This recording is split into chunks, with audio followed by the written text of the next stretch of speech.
Okay, that worked. Sorry about that. Had to restart the stream, but we are back. Yes. What you gotta do is install a third-party, like, community patch that I forgot about. I used to use it in the past.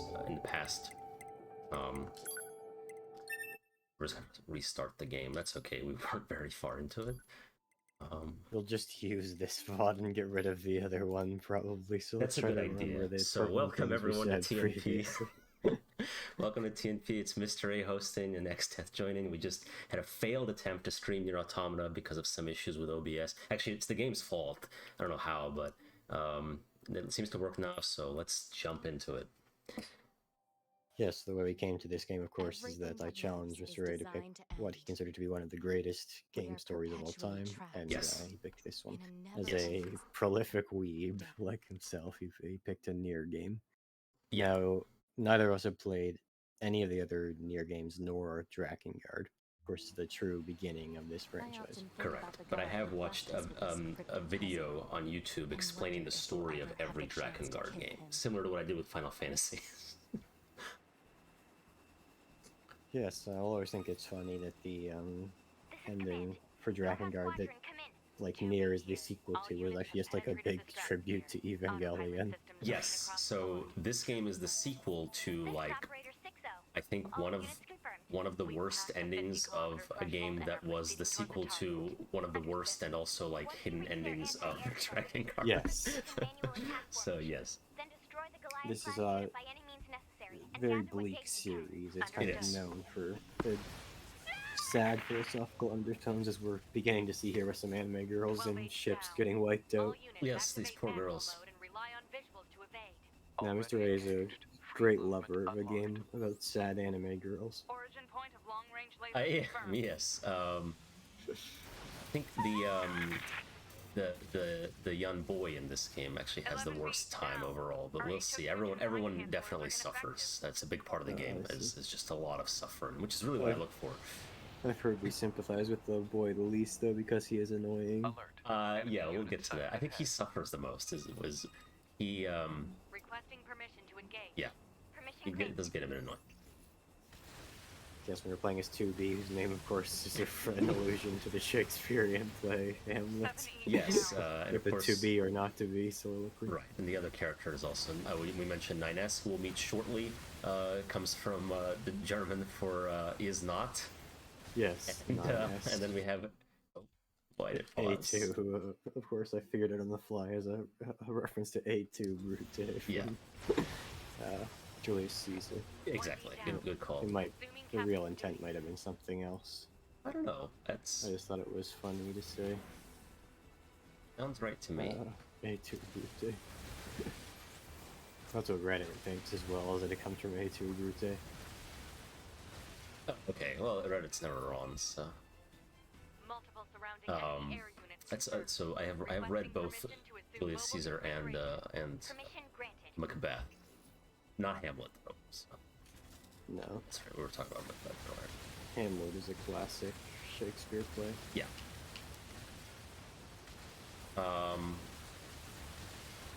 Yeah, so here we're seeing a shoot-'em-up section. This game does change kind of gameplay styles a little bit. It does always have this kind of bullet hell thing that you mentioned earlier, where there's always projectiles flying at you. You can dodge them, like so. Yes, I am dodging. Hack and slash type sequences later on, but they will still have these more shoot-'em-up like bullet patterns from the enemies that you will have to avoid, which I think was also a characteristic of the first Nier game. So. Yep. Even Drakengard had shoot-'em-up sections where you're flying on a dragon, so even originally it had some of that. Oh yes, I think I saw a YouTube video of like the final boss of Drakengard 3 that was one of the dragon flying sections. It was very atmospheric and everything. That I think 3 is the other one that's considered like really good among Drakengard fans. I remember like when it came out and you could get the PS3 copy like at Future Shop or something. Now it'd probably be a bit harder to track down. Maybe I should have bought it back then. Well, you know, nowadays you just pirate it and emulate if you want. Yeah. True. So yeah, this game does have some mix of genres. It has RPG mechanics. I just leveled up. Yeah, we'll be able to see later. I have skills I can adjust in the form of chips that I plug into myself. Because you're a robot, yeah. Because I'm an android. We are androids fighting robots. Why? We don't know yet. We're just sent down to the planet Earth. We live in space, and we're sent down to Earth to free it from robot occupation. Of course, they're trying to stop us. We have to clean up Earth so the humans can come back to it, I think. Yeah, I think that's actually basically it. We have been tasked by the humans. We'll fight all this out. You know, it's no big spoilers, but the humans are on the moon. They have escaped Earth after an alien invasion, and the aliens left behind these war machines, these robots that we need to clean up for the humans to come back and reclaim their home. So the humans created us, of course, to fight their battles for them. Typical human tactic, I'd say.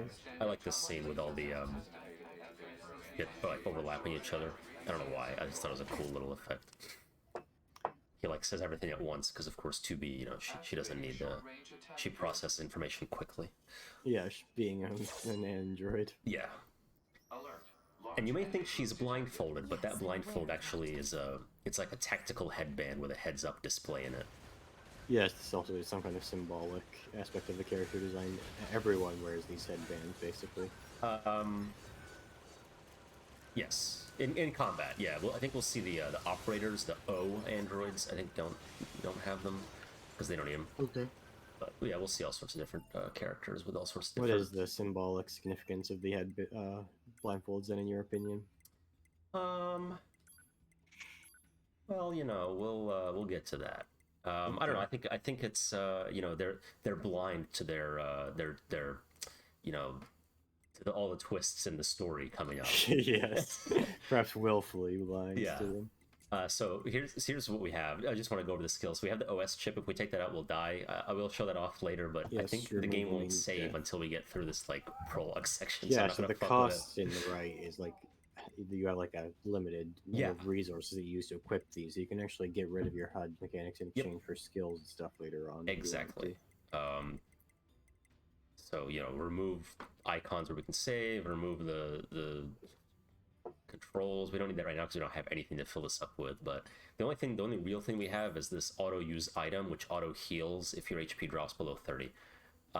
That's really convenient. I'll probably leave that on for a while, just because you don't have to keep pausing to heal. Yeah, so it is. It's kind of noob mode in a way, but it's more like just convenience mode. And you can see I have my little companion. You can just pause and heal in the menu, and that is basically the same as just instantly doing it for free, right? Yep, it's basically so it's just for convenience. Similar to having a health bar. Being able to pause and heal in the menu is usually like shitty design for the way of healing. I like Dark Souls better, where you actually have to like time it right. You have to time it, yeah. But it changes it so that the only like obstacle to healing is the like your inventory space, like how many healing items you have. Yeah, Yakuza has that, and they've limited it more and more as the games go on to make it less like painfully easy. So I think in the newer ones you can only have maybe three of each type of healing item, but they like only the max heal ends up being useful at the end because your health bar is so like obscenely large. So you know, that's good. They made it so that different items you can have, like food and stuff, are more useful, and you can't just heal like willy-nilly.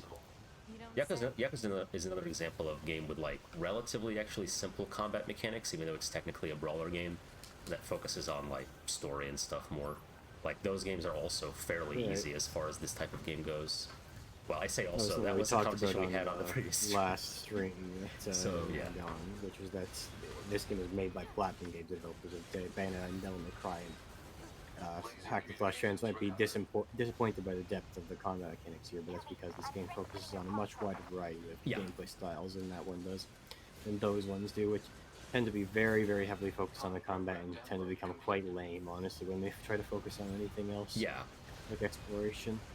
Right, and even story, although I think they're self-aware enough to know the stories are goofy. They're kind of like tongue-in-cheek, goofy, over-the-top fun, so that is the other good aspect of those games in the story, when taken from that perspective, that this is more supposed to be a serious philosophical story or something like that, I think.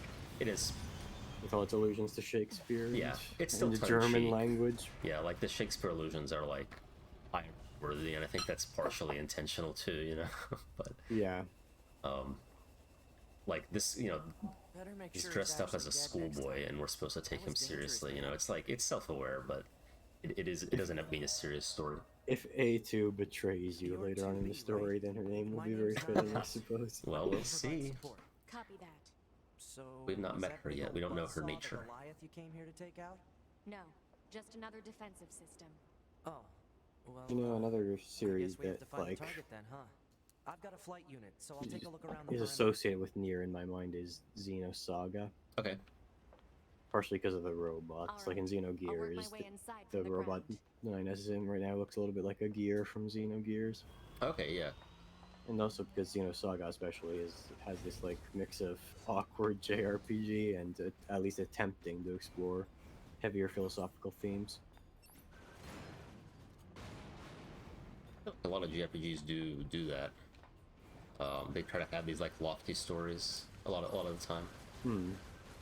Both Final Fantasy games that we've covered, both mainline Final Fantasy games we covered, had these like religious allusions in them later on, like Sephiroth being the one-winged angel. Yeah.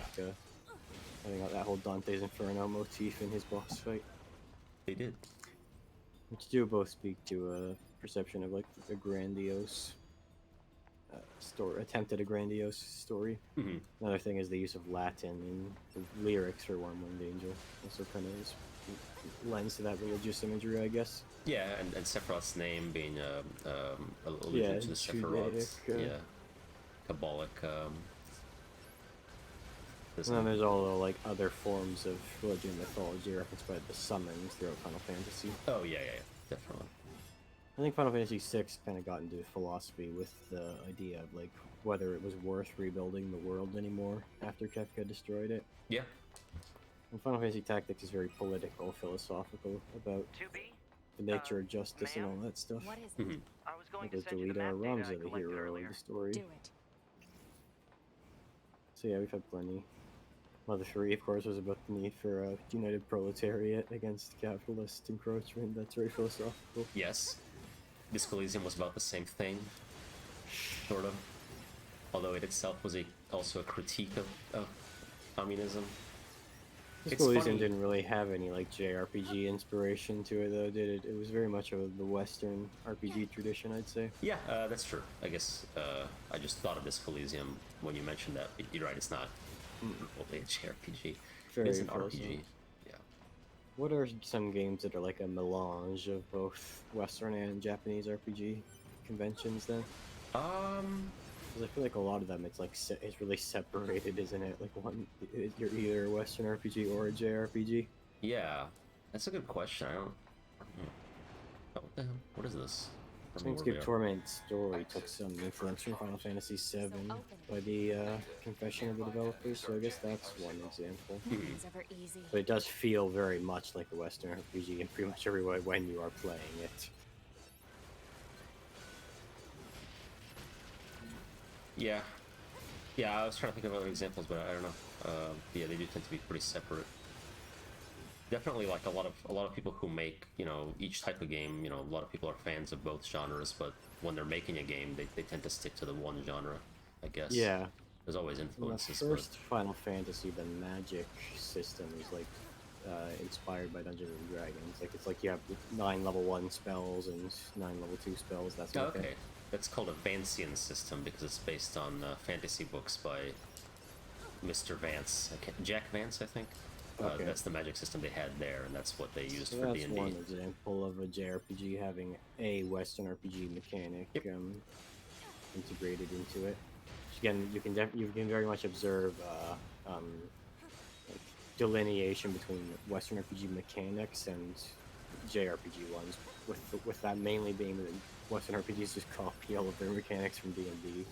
Yeah. Like rolling a d20 to decide if something hits and having critical hits and critical misses and on 1 and 20 respectively, and then the skill systems, the skill checks. You know, ma'am, I'm glad you're here. Oh, this is the right way.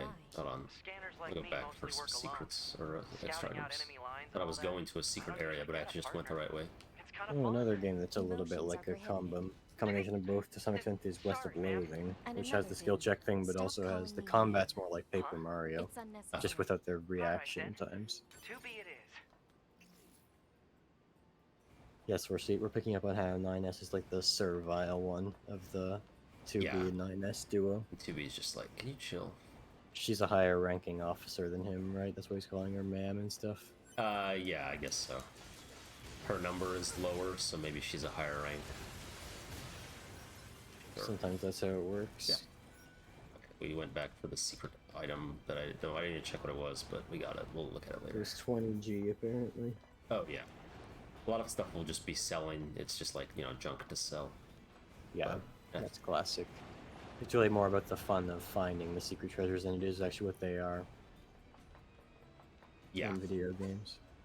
And a lot of stuff is closed off right now, but we will have the ability to come back here later, I believe. In fact, I'm almost certain of it. So this is some kind of like factory type area. I just reminded myself of a line from Homestuck where one character says the first rule of treasure hunting is that it doesn't fucking matter what the treasure is. Oh yeah, I think that's definitely true. Most of the time, yeah. It's just, yeah, it's fun. That's one of the more fun parts of D&D, I think, is just like when I give It's my just to be a players some mix- like random bullshit. A great example of that is Fallout with the water chip. It's like that's just an excuse to go on an adventure out into the wasteland. Yeah. And then you get it, and it's like mutants.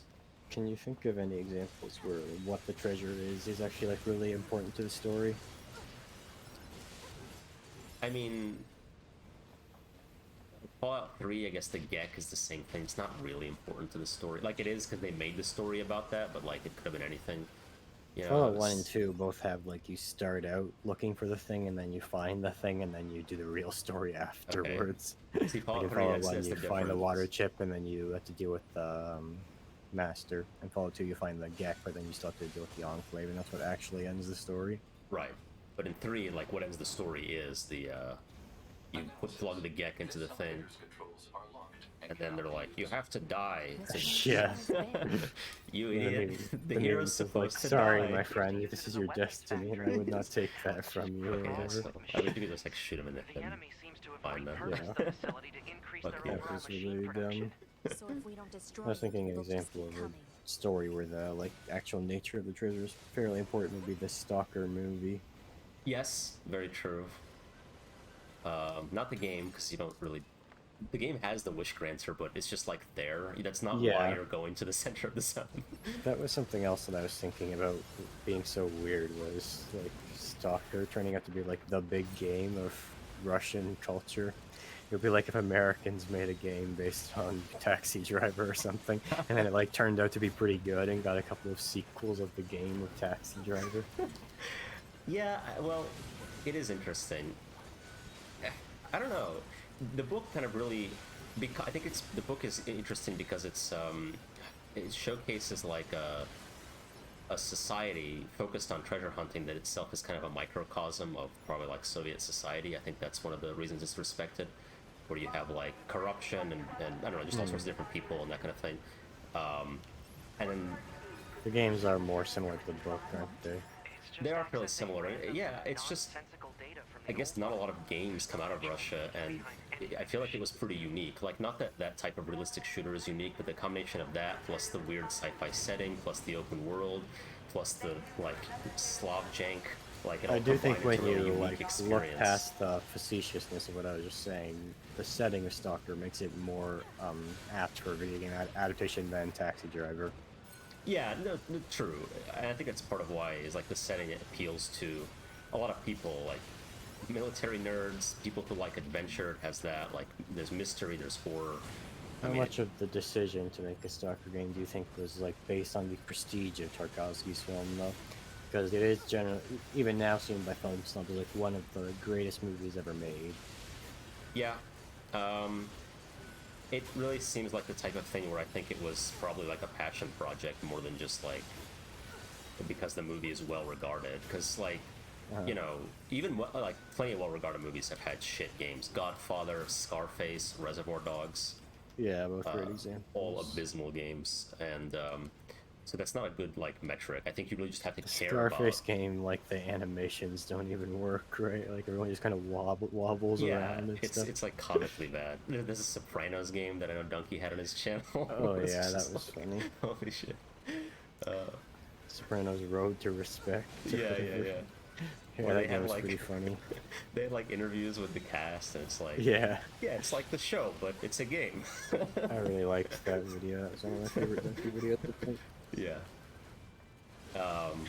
He keeps like doing variations on the Sopranos theme song. Right. Yeah. Woke up this morning, got some gabagool. Yes, exactly. Yeah, and like part of it is got knowing. shot off the boat. Yeah. I think part of it is knowing.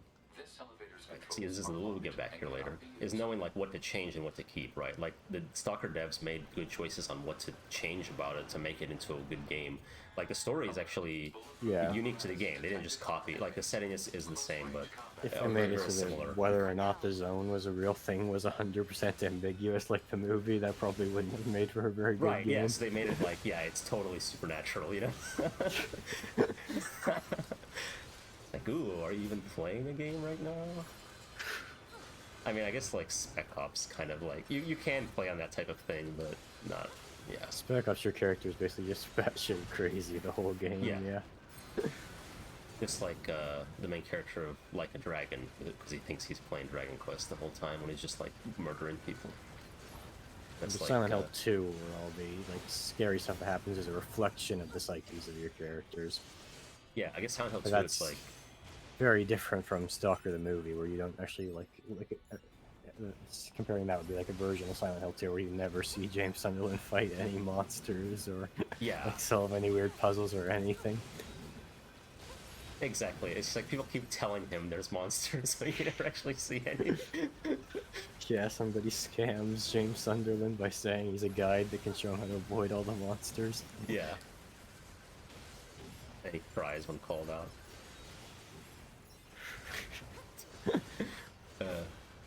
Anyway. Well, I was gonna say, like, for Silent Hill 2, would it really matter if the story was just like, it was all in his head? But then I kind of thought, and I was like, it would matter to me, because I hate that kind of thing. But I guess, like, technically not really. That's kind of what Omori was.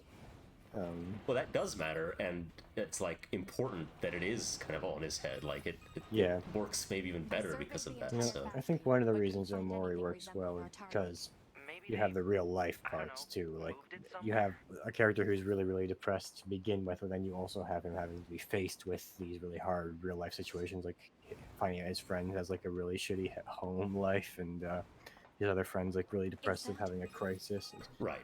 Like the conflict of, or the confluence of like having to deal with that while also already being really weak and vulnerable makes really good drama. Yep. So that's something I think makes Omori's story stronger than Celeste's, which covers similar themes, but the story in that game is just like Madeline is really sad, and then she goes to the mountain to give herself a way to overcome her sadness. Whereas with Omori and Sunny, it's like he's really weak and he has to deal with these external problems at the same time, as opposed to kind of just focusing on the depression in the way that Celeste does. Agreed. And speaking of Celeste, I started playing it, and I got maybe 30 minutes in and decided not for me. That game is really hard. It is, and I'm like a big completionist. I'm always like trying to go for the fucking strawberries, and it's like, and I like strawberries do literally nothing. I know. In the first couple levels, it's not too hard to get the No, I basically stopped when I got to the point where the strawberries started to be obnoxiously hard. Did you get to the hotel level? No, I have... So, something weird. I swear I've gotten to the hotel before, but, like, I think my save got deleted or something, so I restarted it. Okay. So, no, I think I didn't even get out of the city. The hotel level's pretty annoying. It has, like, slime or something, right? Yeah. Yeah, I've gotten there before. I wonder what happened to my save. Oh well. It has little gooey men that like run back and forth all over the place. And it has little goo that goes on the floor when you step. Okay, so what's Nine S talking about here? We're just like, we're here to kill the big robot, and they're just like, where's the big robot? There's not much going on right now. It's like, oh fuck. Now there's an action set piece happening, I guess, with these things. Something's going on. We get to fight two of these big and they're on fire, which is bad for us. We killed a couple of these saw things before, right? We killed one. Okay. I do want to point out, look at the name. We can't read the robot's language.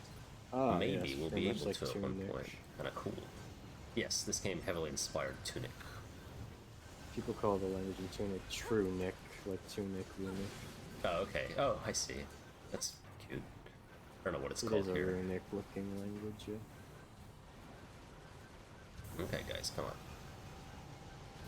I kind of started to mention earlier, but you notice we have a little pod friend that talks to us and shoots, and we can upgrade. He's our gun, yeah. I think yeah, him. And then 9S has a woman with him, so they're two power couples, as well as themselves being a power couple. Yes, it's a quadruple, I guess. Yes, a Whatever power the quadruple quadruple. is with 4. Yeah, quadruple Oftentimes sounds there stops being a word for thing once it gets to 4, like with thrice. Yeah, There's no longer a word for thrice when it's four times. It just becomes 4 times. Yeah. So it would be something like quadrice. Yeah. We've had this exact conversation. Yeah, Quartice yeah. something. It's like, yeah. Thrice.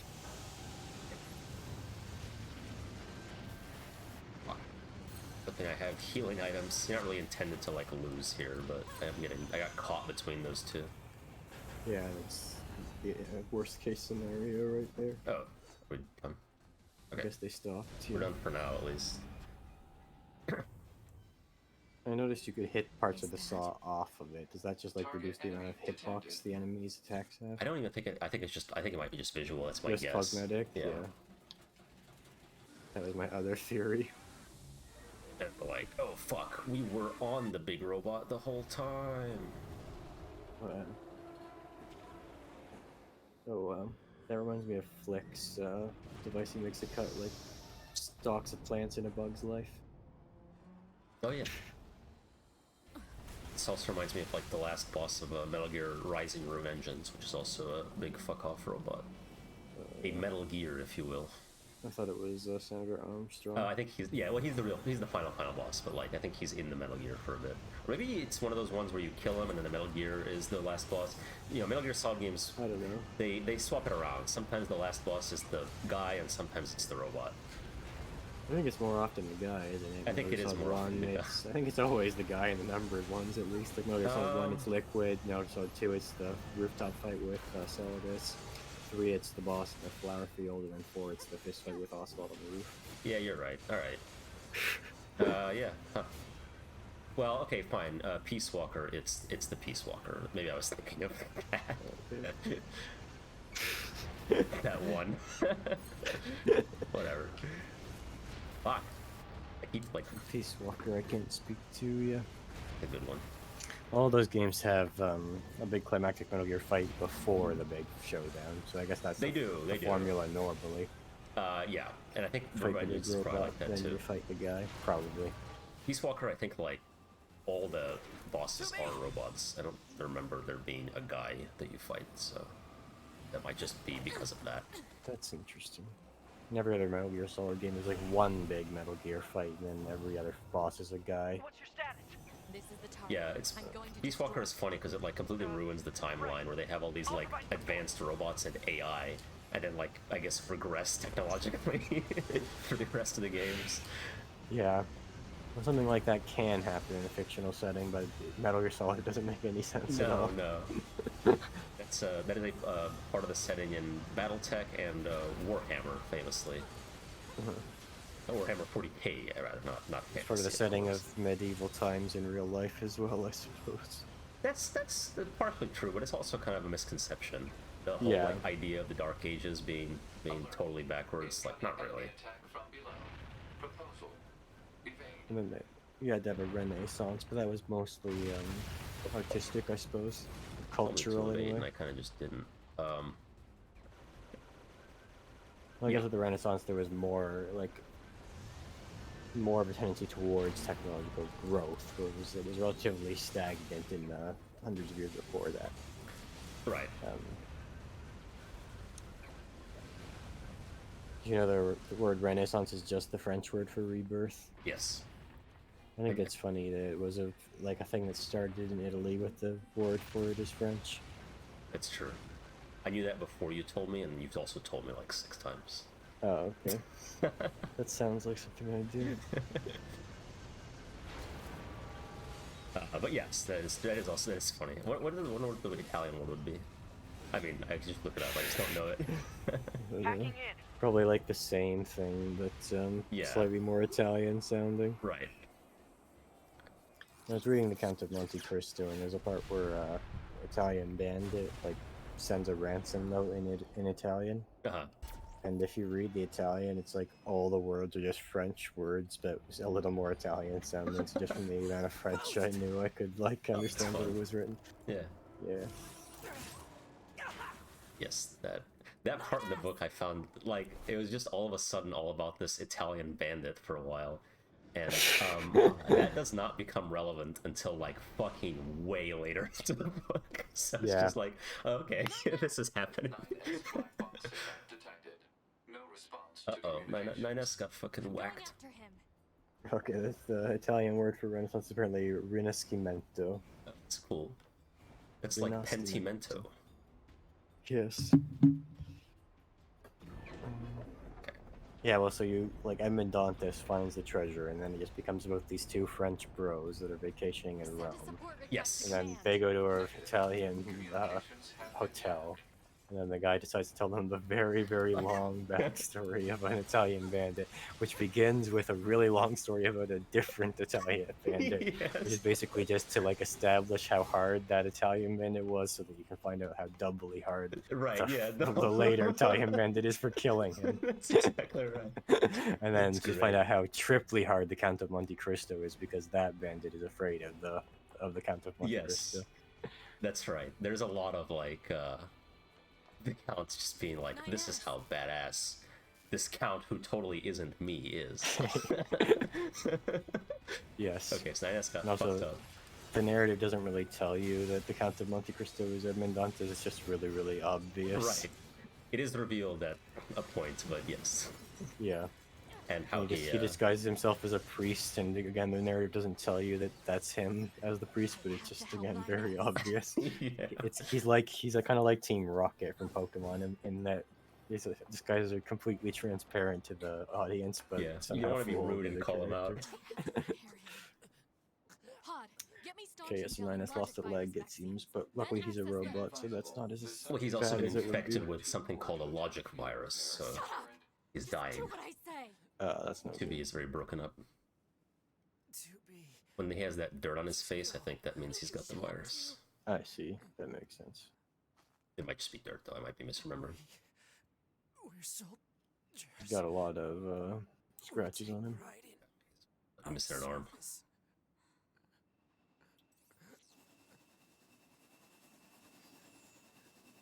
Got our Xeno gear.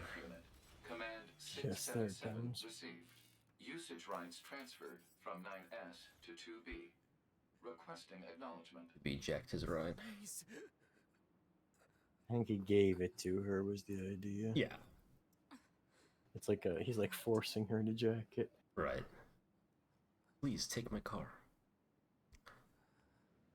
It's like in some cultures where if you like compliment somebody's thing, they like have to give it to you. When my wife went to Ghana, she was told, like, do not, like, when you compliment someone, say, like, that dress looks good on you. If you say, like, I like your dress, they'll be like, you have to take it. It's like, oh shit, I don't want it. And it's like really rude to not take it. So you need to be very careful how you phrase compliments. Interesting. Couldn't you use that to just like get a lot of free stuff? Yeah, but I think at a certain point the village would like kick you out or something. But you're not supposed to abuse it. It's a like extreme kindness. So I guess it's like even more bad to abuse it. I think that's opinion like some Middle Eastern cultures as well. Where like I've read about this guy like complimented a dude's watch and he just like takes it off and gives it to him. It's like a $10,000 watch. It's like, what the fuck? No, don't give it to me. Oh fuck. I found a weakness in the target. Hacking in. Okay, so 9S is still hacking. That's his job, is to hack. He's like sitting on the top of this robot and hacking it, I guess. He can hack it through Wi-Fi, through Bluetooth. We're back to shooting it with our gear here. On the enemy's upper arm. Use your palm I wonder if there was any shared creative staff between Xenogears and this. Because Yoko Taro, who's the main guy, who goes back to Drakengard. Yeah. He's the director on that as well, I think. This is 100% his vision, basically. Yes. He's in the game. He has a Toby Fox and has a cameo with a little face, a roly-poly face or something like that. Yeah, we'll get to that character. That's a character from Nier, actually. And yeah, Yoko Taro wears that thing to cover his face because he doesn't like to appear in public or something. Yes. First game Yoko Taro worked on was Alpine Racer 2 as the background designer. Yeah. So we got the robot's arm. Not involved at all with any of the Xenosaga games. Okay. Yeah, he was too busy making Drakengard. He was in Final Fantasy XIV Shadowbringers, the Yorha Dark Apocalypse scenario writer, though. Oh, well, that's a Nier Automata reference. Yes. That's fun. This is the Yorha Dark Apocalypse. They brought back the Final Fantasy Tactics. Got to do a Final Fantasy Tactics DLC as well for that game. Yeah. To be finished off the robot with a blow to its eye. Yes, that was very mythological, of course. I think the Cyclops was killed that way or something. It was. This one has 2 eyes, but only one needed to be removed for a lethal blow. Talk about bringing if you Google Cyclops death, you just get fucking X-Men shit. Oh, what a surprise. No. I wonder how many times Cyclops has died in X-Men. Going to be necessary.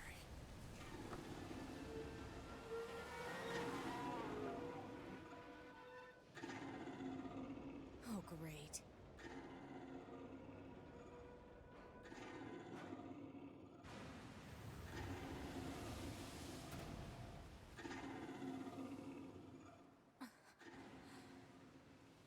I don't imagine that. This is So we're pretty fucked. The black box. It's ready. Is this like an airplane's black box? Right.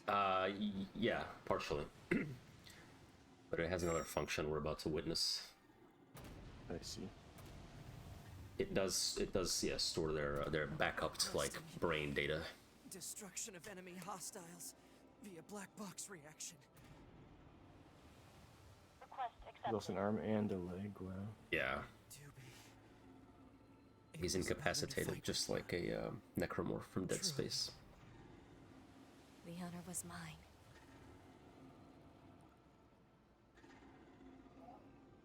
Now kiss. Okay. Yeah. Well, what'd you think? That's Nier Automata. I don't know, I'm a little disappointed.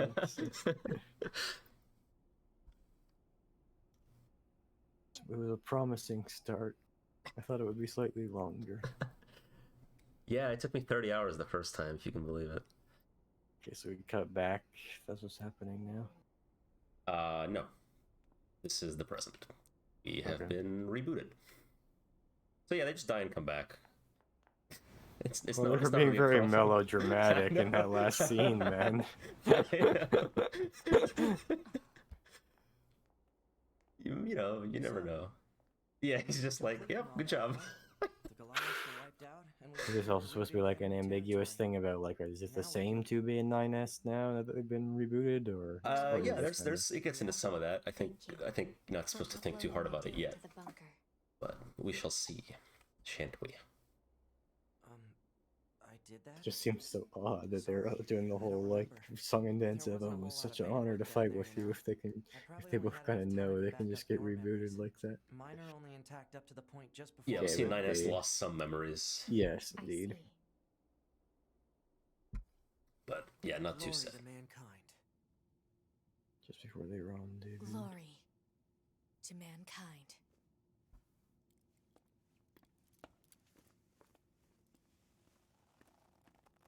Too bad about. Yes.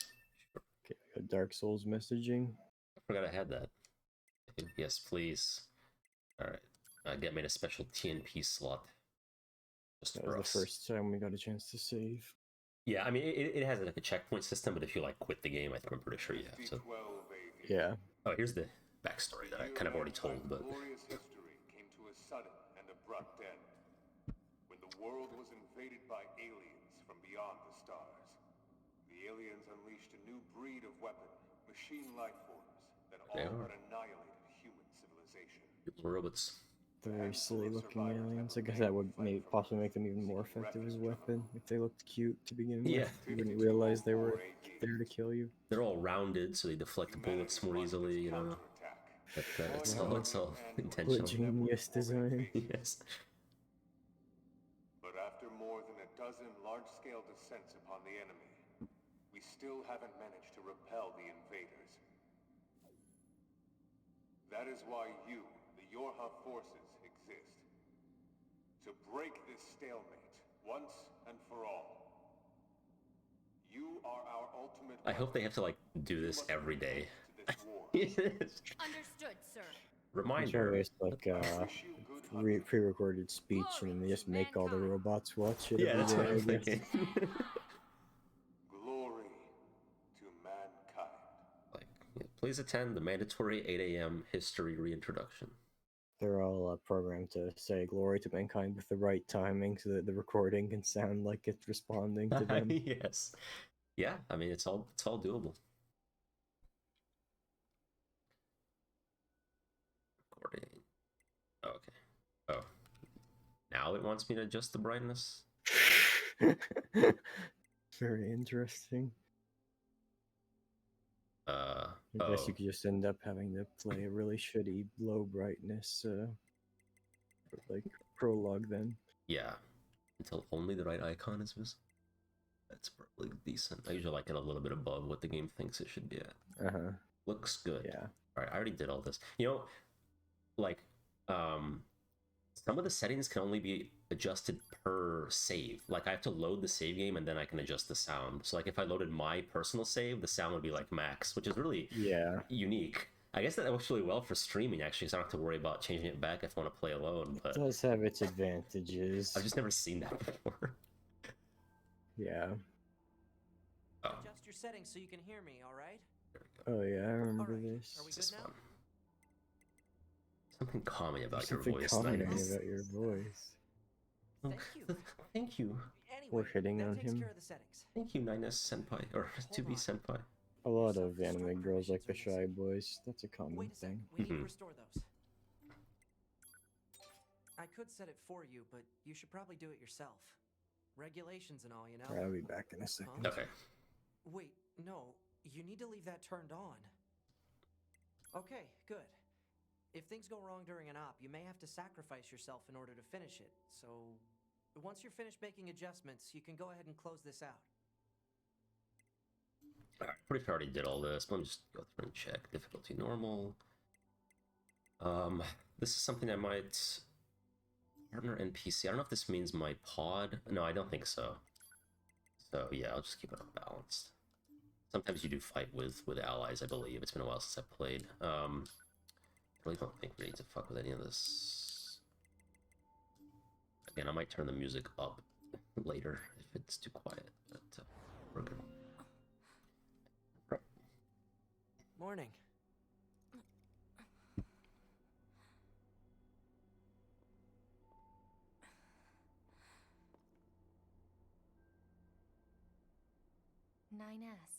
The commander's put me in charge of your maintenance, ma'am.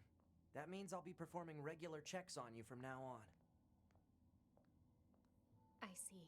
Oh, don't worry. We 9S models are the best around, you know. Though I suppose we're not exactly known for our modesty. Okay. Anime grunting. What is So we it, did our Welcome back. checkup with Stop calling 9S, me and that. now we're walking around showing off our skirt animation, I see. Yes. There's no need to be so formal. To do. All right. If you I say do so. think it's cool how a dress can like move around like Oh, that. I Yeah. almost forgot. It's My good for pod, too. dancing. For you. When We the better go see dancers what's can up, wear a man. dress and 2B. dance around with their dress. I think Yeah. that's pretty cool. Good for fighting, you know? So we can, Is it? I don't think it's very good for fighting. yeah, it's very free. I mean, 9S has shorts. Those are probably fine too. Yeah, classic. All right, we can buy and sell stuff here. She should just wear like a tunic and leggings like Marth did in Fire Emblem 1. Yeah. Notice if we change it to easy mode, we can equip all these auto things that will just play the entire game for us. Okay, yeah, that's the story mode. Yeah, basically, that's cool. But it's optional too. Like you can choose, you know, same with the rest of the chips. You can choose what to enable and what not to. So that's fun. Oh yeah, so I collected a bunch of shit, but I guess it got blown up, so we won't be able to. 10,000 G, I see. Yes, gold. We can get HUD fishing spots upgrade. That seems like a good investment. Yep, that's very useful. It's also the most expensive one. The rest of this, of course, there's no point in having more than one of any of these. XP gauge. Yeah, let's get that too. Oh no, sound waves. Well, we'll get that later. And then, maybe you know, sound waves would have been better than XP gauge. Yeah, it's alright. It won't take us long to get that back. Let's go ahead and equip those. No fishing on the station, I bet, but, you know, we don't want to... That would be odd. That would be fun. They could do it. Maybe one day humans will be living in space and we'll just have, like, ponds that are made just for fishermen to fish in. Yes. Maybe on the moon where the humans are hiding out. Yes, exactly. Alright, so this is a cool, like, little realistic space station. You can simulate gravity by using centrifugal force, so you have people walking on basically the outside wall, and it spins and pushes them to the outside. And that makes gravity, so that's like kind of neat that they did that, because that's how it would be done in real life, I guess. Wow. If you need gravity. I think the ship in 2001: A Space Odyssey has like a ring on it too. That anytime you see like a ring on a ship, that's what it's for. It's for gravity. 2001 does have some details about stuff like that. Like it has, I think when you start the astronaut sequence, you have the David Bowman or whatever doing a exercise routine. Because the idea that you need to do very rigorous exercise every day to not get fucked over by the lack of gravity. Right, yeah. Your muscle mass will still decrease, but you can kind of mitigate it somewhat. Yeah, you'll like still be able to stand when you get back to Earth. Yes. You wouldn't be able to if you didn't do that. Yep. Although David Bowman might have other concerns besides how to readapt to Earth. Yes.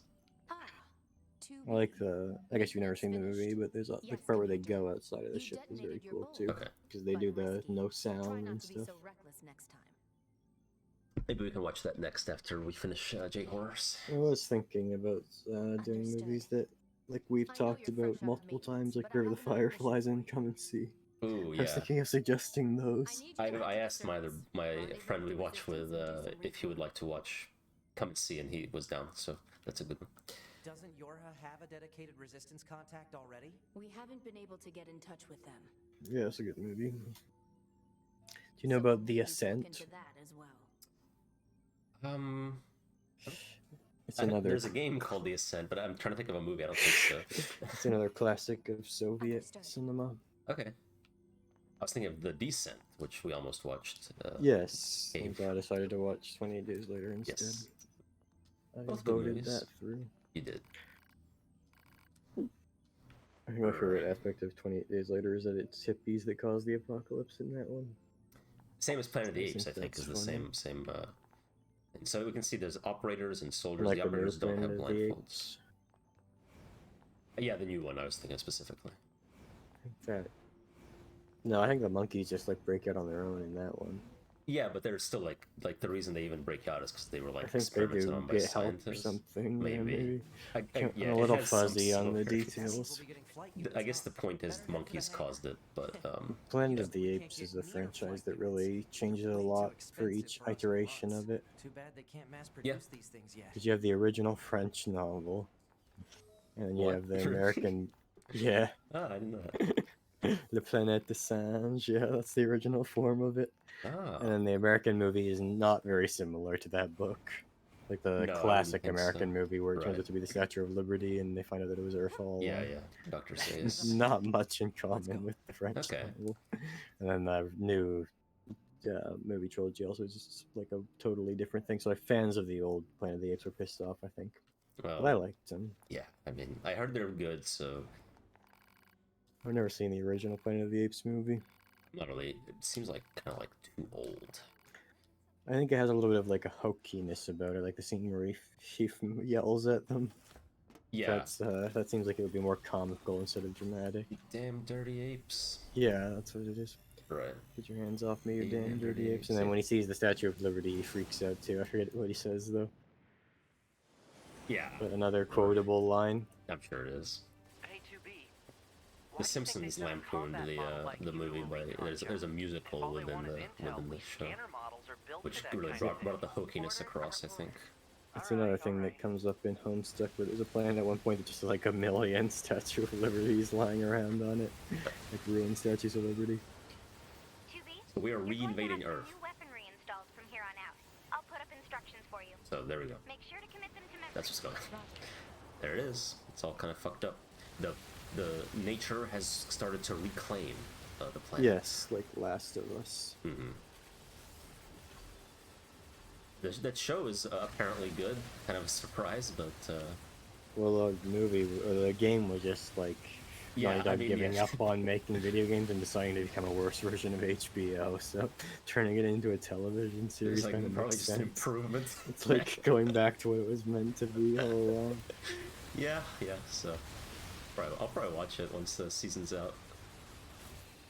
My wife and I were watching, we finished the season 1, the only season, but they're making a new one of the Sandman on Netflix, based on the Neil Gaiman graphic novel, of course. Yes, I think we talked about that briefly. You said you were enjoying it. Yeah, and I ended up continuing to enjoy it. It's cool. I've not read the graphic novel, I don't know how it compares, but seems like a good adaptation. It's good regardless. It has some kind of somewhat corny moments, but overall I think it's kind of it's good. I've heard quite good things about the graphic novel. Same. They did change some things because the graphic novel it's in the DC universe, so like the show changes some villains to like instead of being DC villains, they're just like original characters, which I think actually worked well on the show. I was like, oh, that was supposed to be like, it's like this guy escaped from Arkham Asylum. It's like, okay, I'm glad they just skipped all that. Sure, yeah. I don't want everything linked to fucking Batman. A lot of the time that just goes back to like trying to sell the other comic books that they were printing back in the 80s or whatever when the comic was originally Sandman doesn't really need to have any connection to anything else in DC, but the less connected you are to the DC universe, the better generally. Yeah, with the exception of Batman tends to do well, but not always. I think Batman does well because of the fact that like the villains of his thing are more interesting than him. Sure.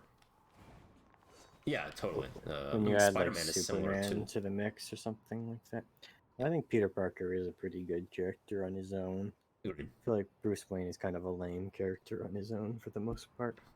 That's fair. The psycho interpretation of him is probably the most interesting angle, in my opinion, to take with him. But he never kills anyone. He's not a very good psycho. Well, he's just like a sadistic and like speeding up poor people. That's true. You don't have to kill them to be that psychotic. And depending on the media, like, he definitely, like, very brutally beats people to the point where they could die as soon as he turns around. He just doesn't see it happen, so it doesn't count. I think Frank Miller was the first one who really did the, like, psychotic Batman thing, but he also did that by kind of just ignoring everything about the character, including the gun thing, and just having him shoot people with guns to be edgy. Yeah. Oh, and I mean, the Batman, Zack Snyder did it too, in the Batman v Superman, where he just, like, it's like, oh, he straight up just killed that guy. It's like, there's no question that dude's neck broke or whatever, but it's like, well, he didn't actually shoot or stab anyone, so they're fine. I think a pretty decent way to do it is to have a hero who like doesn't want to kill but will do it if it's really necessary. Yeah. Sometimes with a character who never ever kills, it just becomes really ridiculous. Like there's been iterations of the Hulk where it's supposed to be like the Hulk never kills anyone. Yeah, that's and apparently he's using his like scientist mind to determine how to throw cars exactly right to not kill anyone. Yeah, bullshit. I mean, Yakuza does that with well, it defeats the whole purpose of a character like the Hulk, because him transforming into this very destructive monster when he can't always control it is sort of the whole point of the character, really. Yeah. And then making it non-destructive with a bullshit excuse like that just kind of takes that away. So we can see this game takes place in Canada? Yes, we have the majestic moose. Yes, we can ride them if I can catch one. I think I might need a chip to make them calm down. I don't think they've really like captured the sheer massive scale of the moose though in this game. No, and they're also like they wouldn't run away from you. They would just like fucking annihilate charge you. Yes. The moose is a very brutal creature, just like the Canada goose. All of our national symbols are very violent creatures. Yes. Very aggressive. Polar bear also. Yes, the famous Canadian Bully Bear. Yes. So we have a quick save, of course, and inbox where we get mail. This is just test mail, but... I'm just remembering the types of animals that are on coins in Canada right now. The beaver, generally docile, but they can be territorial. Their teeth are made from iron or something like that, which might make them more harmful when they bite you. Yeah, you get rust in your blood or something. Yes, exactly. We've been seeing more and more enemies like this lately. They just stand there. So we're in the big open world section, of course. Oh, yes. That's true. This is definitely a more exploration-focused area than what we saw in the prologue. Yeah. I'm trying to just, like, see if there's, like, better anti-aliasing, but, you know, okay, here it is. Let's try this. See if it fucks my frame rate. This game looks a little jaggedy to me. That's much better. Okay, cool. Anyway, yeah, I don't think we'll see any geese or beavers in this game, but there are mooses. Meese. Oh, we can fish. But of course we have a chip that tells us where fishing spots are. So I don't remember if that means it'll tell us like where the fish appear, or if it just tells us we can start fishing. Maybe we'll give it a shot.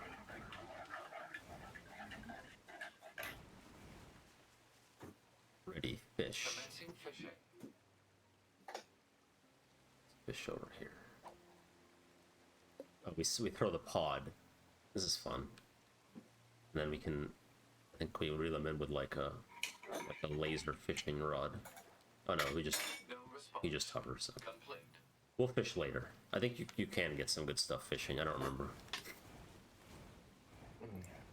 We mentioned before about not going. So yeah, something we talked about on the failed stream. This game has 26 different endings. Most of them are joke endings. One for each letter of the alphabet, of the English alphabet. My other save, I've gotten all but one, and the one I'm missing is one that's like incredibly tedious, where you have to upgrade all the weapons fully and all that. So, so I've gotten all the not that ending before. We won't be doing that on this stream, but we will be trying to go for all of the real endings, and I might show off some joke ones too, whether on purpose or accidentally. I want to see a game that does one ending for every kanji in the Japanese lexicon.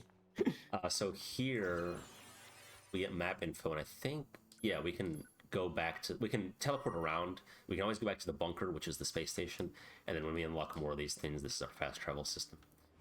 And this is like the fast travel by like uploading your circuitry into another copy of your body somewhere I think so, else. yeah, like you just stay in the box and then just move your brain around.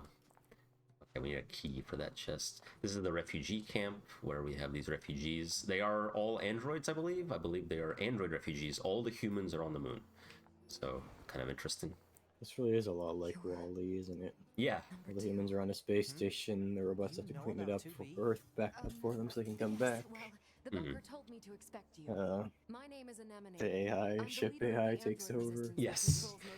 And the humans are all we go see the humans and they're all really fat. Yeah, we'll see. I'm sure my people will have plenty of information for you.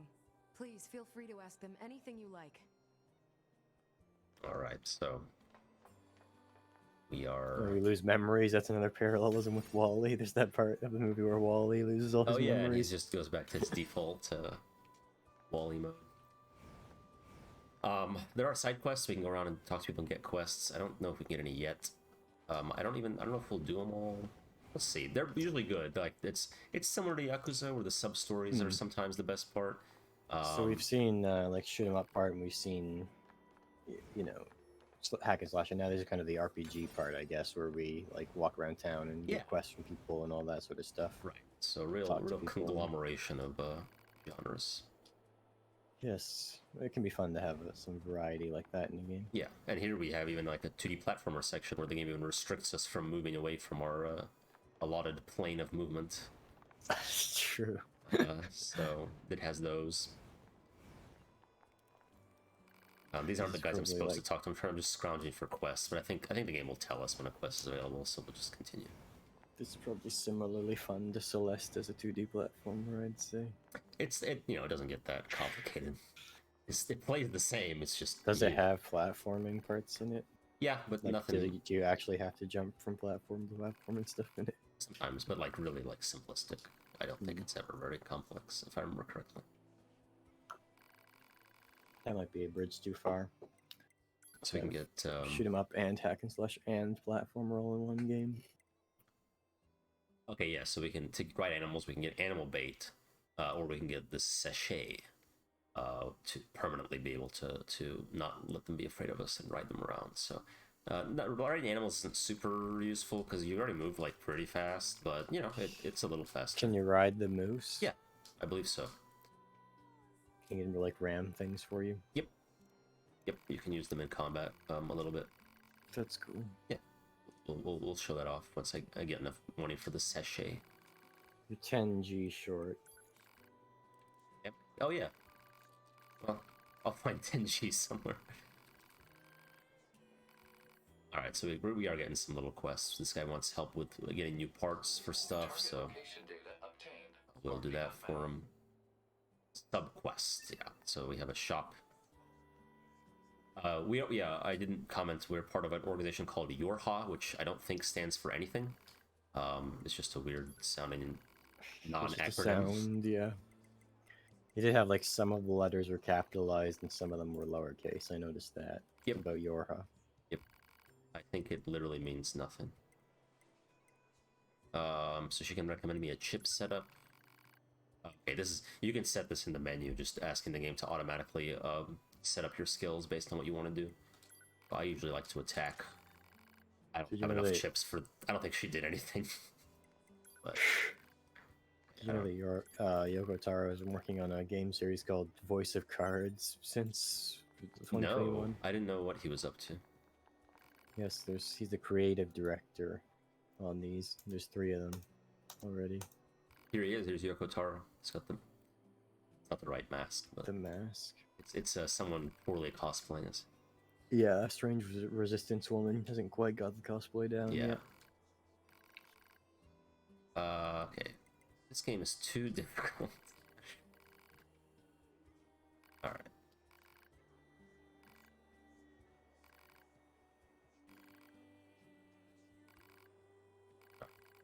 I don't want this. Oh, I wonder what she says if I say I feel motion sick.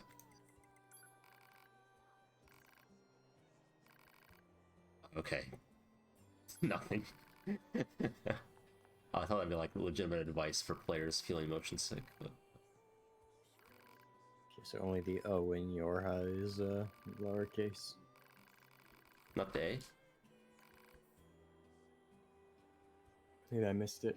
It looked like it was just the O. So this guy deals in weapons. This is for weapon upgrade. Then. Alright, so we're basically now it's like we're helping these people out. I think we could do these side stories to progress. So we're just gonna go kill some robots, help them out. Nothing too big story-wise going on. Kanji used to write Yorha in Japanese means passing leaf. Oh, okay. Well, there we go. Must have been quite a city once upon a time. I was thinking it might mean something in Japanese. Operator 60 to 2B. It is time for your regularly scheduled contact. According to Yoko Taro, the unusual capitalization of Yorha is meaningful, unlike the capitalization of Nier, which was done simply to make the logo look more interesting. Okay. He refused to be drawn on precisely what the meaning is, saying it is a secret. Cool. It's very Has anyone got an answer for what it means? My guess is that YRH equals you are human. Oh yeah, I've heard that before. Anyway, talk to you later. One thing we can notice is that I am missing my second big sword. So where could that be? Let's maybe go check out where I died and see if we can find it. Used to have 2 swords. Let's see, I think it's over here. How do I get there that way? Oh, I have to get up on that highway. Can I even do that yet? The answer might be no, but... Okay. Anyway. Like a little double jump. Yep, got a She double has a nice jump. pirouette going. She does. There. She's very acrobatic. And then you can latch onto the pod to glide a little bit. Yes, that's cute. Yes, this is a very cute game. Cute robots. Peaches, yeah. Cute anime girls. And boys, you know. Yep, there's a cute anime boy as well. Moose. He's got his shorts. Yep. Shorts make it more cute. Yep. Got the moose. Moose don't have shorts, but they don't need them. Moose with shorts might be even more. Yeah. More cute The though. resistance is a valuable ally to Yorha. There was By Elliot helping them, Moose. we I think also that's a help Canadian ourselves. thing. So no. Oh, yeah. Yeah, I don't think he wears shorts though. I think he wears overalls or something. What was that one show with the moose and the squirrel? I don't know. Elliot Moose actually just wears like a green shirt with a red star on it. Okay. There's like this one show with a moose and a squirrel. It's like a cartoon. Oh, Rocky and Bullwinkle. Yeah, yep. That's right. I watched like one episode of it once. I was like Saturday morning and I was waiting for Ninja Turtles to start and Rocky and Bullwinkle was on. I don't remember it, but... I saw it a couple times here and there as a kid. But I also don't have any kind of strong impression of it at all. Yeah, I think it was like... my impression was it was an older show that didn't really appeal to modern youth like me. Older, yeah. But 1959 was when it started. Oh, okay. See, that makes sense. Quite old. Got Mappy. It's a classic, really. Rocky and Bullwinkle. Yeah, it is. Well known. It didn't affect my, opinion of it as a child, but... I was a little more fond of Elliot Moose, I think, as a kid. Yeah, well, if we had Elliot Moose, maybe I would have been fond of him too. So yeah, there's I think there's my sword. The theme song it said Elliot Moose is on the loose. Sounds ominous. In one Zelda game, Skyward Sword, there's a character named Groose, who's like the bully of the town or something along those lines. Or he's like the showboater guy, and he keeps saying the Groose is loose as his catchphrase. Oh, okay. So he ripped off Elliot Moose, I think. Yeah. Just got a bunch of shit from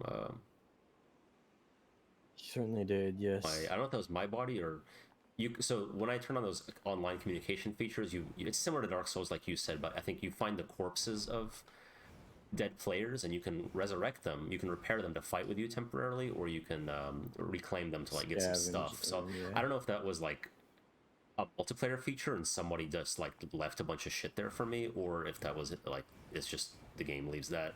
But I did just get a lot of stuff. I think I just finished at least one of my quests, but I did also get my weapon back. When I definitely have your money to buy the saddle or whatever now. I definitely do, yeah. So when I first played this game, I was like, I didn't even like realize I could get my swords. I just like, where the fuck is my second sword for like forever? And it's back where you left it, so it's kind of neat. Yeah. And each weapon has contract and virtuous treaty. I see. Yeah, those are my starting weapons. I believe if I go here, yeah, you can go into story, and each weapon has like this multi-part story that you unlock as you level it up, I believe. So okay, kind of interesting. It's all like it's like philosophical, like this. How long can I fight amidst this bloody vortex of a battlefield? How long, I wonder. We have 2B and 9S there in the background. What is virtuous? I think like Yuri from Doki Doki Literature Club was reading these and jotting down notes for her poems. Yes. First encounter with my lover. Yeah, they're all very poetic. That's a bit more of a Monica poem, I think. Yeah. Oh yeah, here's looks like a player's corpse. This is what they look like. And you can poor Eddie 123. Oh, this is the game teaching me about it. To see other players' bodies, you can retrieve to get 3 random effects temporarily, or repair it for them to follow you around. Okay, so you don't get items. I don't need an ally right now, so I'll just retrieve it for some effects. Okay, so the items I picked up there were left by the game. So we get these temporary items to use. It's fun. And then there's some items here. So this is you can backtrack all the way to the start of the game here and kind of get things that you missed, but I think we'll be coming back here later anyway, so I won't explore too much. I'll try the to. Swords are the most important thing, I think. Yeah, I don't want to spend. I don't want to. I'm not trying to 100% this on stream necessarily. We'll just explore when it's convenient. I just want my swords. Take a while to 100% this. It would take about 50 hours, is how long it took me, and that's with even going back and getting extra endings, so not even that much time. So it's not really that long of a game actually. For these, I think we need keys, which I don't have any yet, so we'll take care of that later. Trying to access that right now. Yeah. So let's see. Oops. The map. Where am I going? Okay. Right, so I can go back to the camp and turn in a quest, but we go finish those quests. Well, what have you been up to in the week or so? More than a week. Reading the Count of Monte Cristo. Mostly, okay, I got cool. up to the point where at the end of the second book, so that's the point where Albert gets rescued by the Count, and then they agree to meet in Paris later on. Cool. So yeah, that's the book. I'm enjoying it. Oh, I liked that for the whole part where they were in Rome, the text and all the characters kept shitting on Italian cuisine. I think the narrator says that Italian food is one of the worst kinds of food in the world. I forgot about that. That's super funny. I love it. Yeah. Yeah, your French author has to just shit on the Italians.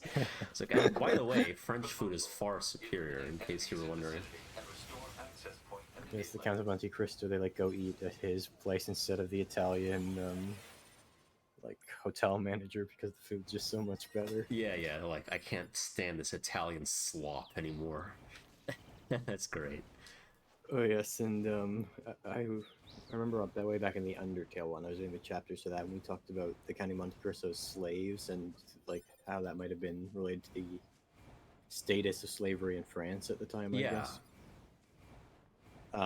You said at the time that you thought it might have been because the idea of abolition wasn't very well known, so he was kind of trying to approach the institution of slavery in a way to make it better without really thinking of the idea of just abolishing slavery. Right. But I did actually happen to learn somewhat amusingly since then that I believe slavery was legal when the book was written, but prior to the revolution it was actually gotten rid of, and then Napoleon brought it back.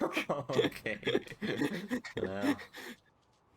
Wow. Well, that puts him above Genghis Khan as the worst person in history. No, that's interesting. I didn't know that. Wow. Yes, it is quite interesting. It speaks to another observation I had on a previous stream, which was that Robespierre was very much psychotically obsessed with ideals. Yeah. And Napoleon was very much not that, and very, very pragmatic, and that mostly made him a much better person to live under, actually. Yeah. But in this particular case, he just brought back slavery as a source of income to finance his other wars and ambitions and all that sort of stuff. Yeah. It's no hard feelings, but helps the economy. Yeah, basically. That was how Napoleon saw it. It's interesting. So not his best move. No. But it probably did help the wars or whatever. He would still have been better to live under than Robespierre. Yeah. Yeah, Monte Cristo, it's interesting because it's not even really slavery. I don't know if you've gotten No, it's really not. Yeah, because they can leave any time, and I'll even give them a fuck ton of money if they do. Yeah. They just don't because they like their lives. It's just working. It's just working, but you get paid at the end. I guess. They just call it slavery just to be kinkier, I guess. You get all your paycheck at the very end. Oh yeah, I guess, but they just don't need money because they're just living in luxury. But yeah, so. But people do, because he does call it slavery, and people get worked up. I've seen takes where it's yeah, it's actually really bad. But it's well, I think the main thing that makes the book more interesting right now is that we switched the main character's perspective over to Franz, and the Count of Monte Cristo is being set up as this very powerful but kind of scary character. Right. Him and that one countess keep calling him a vampire, and Franz is just really scared of the Count of Monte Cristo right now. Yep. Yes, he's an intimidating sort. Yes. He was in the joint for a while. How long was he in prison? I don't remember. 14 years, 14, I think. Okay. And then there's 10 years between that and when two French boys that are taking over as the main character. Yeah. Time for him to build up his empire. His island of Monte Cristo, of which he is the count. Guess he bought it from the Tuscan government or something like that. Yeah. True, he had amassed some wealth prior to that, and then used that to play the idol. A somewhat interesting thing about the book is the period of time in history that it takes place, where the beginning of the book is Napoleon's return to France from Elba, and then after that, it skips a lot of time after that. So, but it's the time in history where Napoleon is come and gone, but Italy hasn't been united yet, and so there's a bunch of different. They're going to Rome when it's still the Papal States that has control of Rome. Yep. Cool. And then Monte Cristo is in Tuscan territory. Yes, Toscana.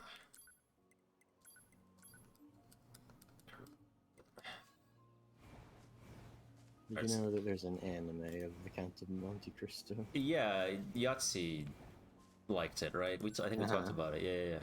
I should watch that. I like the book.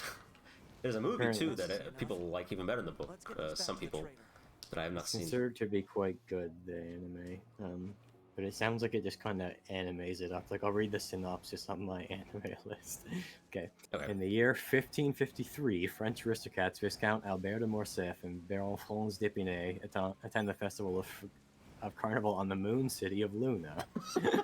Well, Franz is just looking to have fun. Albert is seeking something more to fulfill his life. Well, it's basically the same, but it's 53 for some reason, and instead of the Papal States, they're going to the moon. Yeah, they just, put it in the future. That's sure. What's another example of? There's lots of media that does that kind of thing. I was trying to think of a specific one, but. One thing that comes to mind that isn't a great example is the Romeo and Juliet thing, where it's Leonardo DiCaprio and they're shooting people with guns. Oh now. Yeah. There's that, and then West Side Story, Grease. No, Grease is Grease. Not really. No. West Side Story is based on a classic work of literature or something. West Side Story is Romeo and Juliet. Oh, okay. The Lion King being like Hamlet is kind of like that. Yeah, that's not a time period change necessarily. That could take place at the same time as actual Hamlet. Doesn't really matter. I guess so. We don't really see any human civilization in The Lion King, so you can't really tell what period in history it is. Zero humans or technology. Unlike Kimba the White Lion. Yes, so it's a very, I think it's a very environmentalist type of show, which is a big theme I've noticed in a lot of Japanese media. Is both the environmentalism and the sort of agrarian idealism or something like that. Like in Thrice Upon a Time when they're planting rice. And it's a very healing experience for them. Oh yeah. Shinji learns how to farm and he stops being so fucking sullen. Yes, and Rei learns how to love through rice cultivation. Yeah, and just being around children.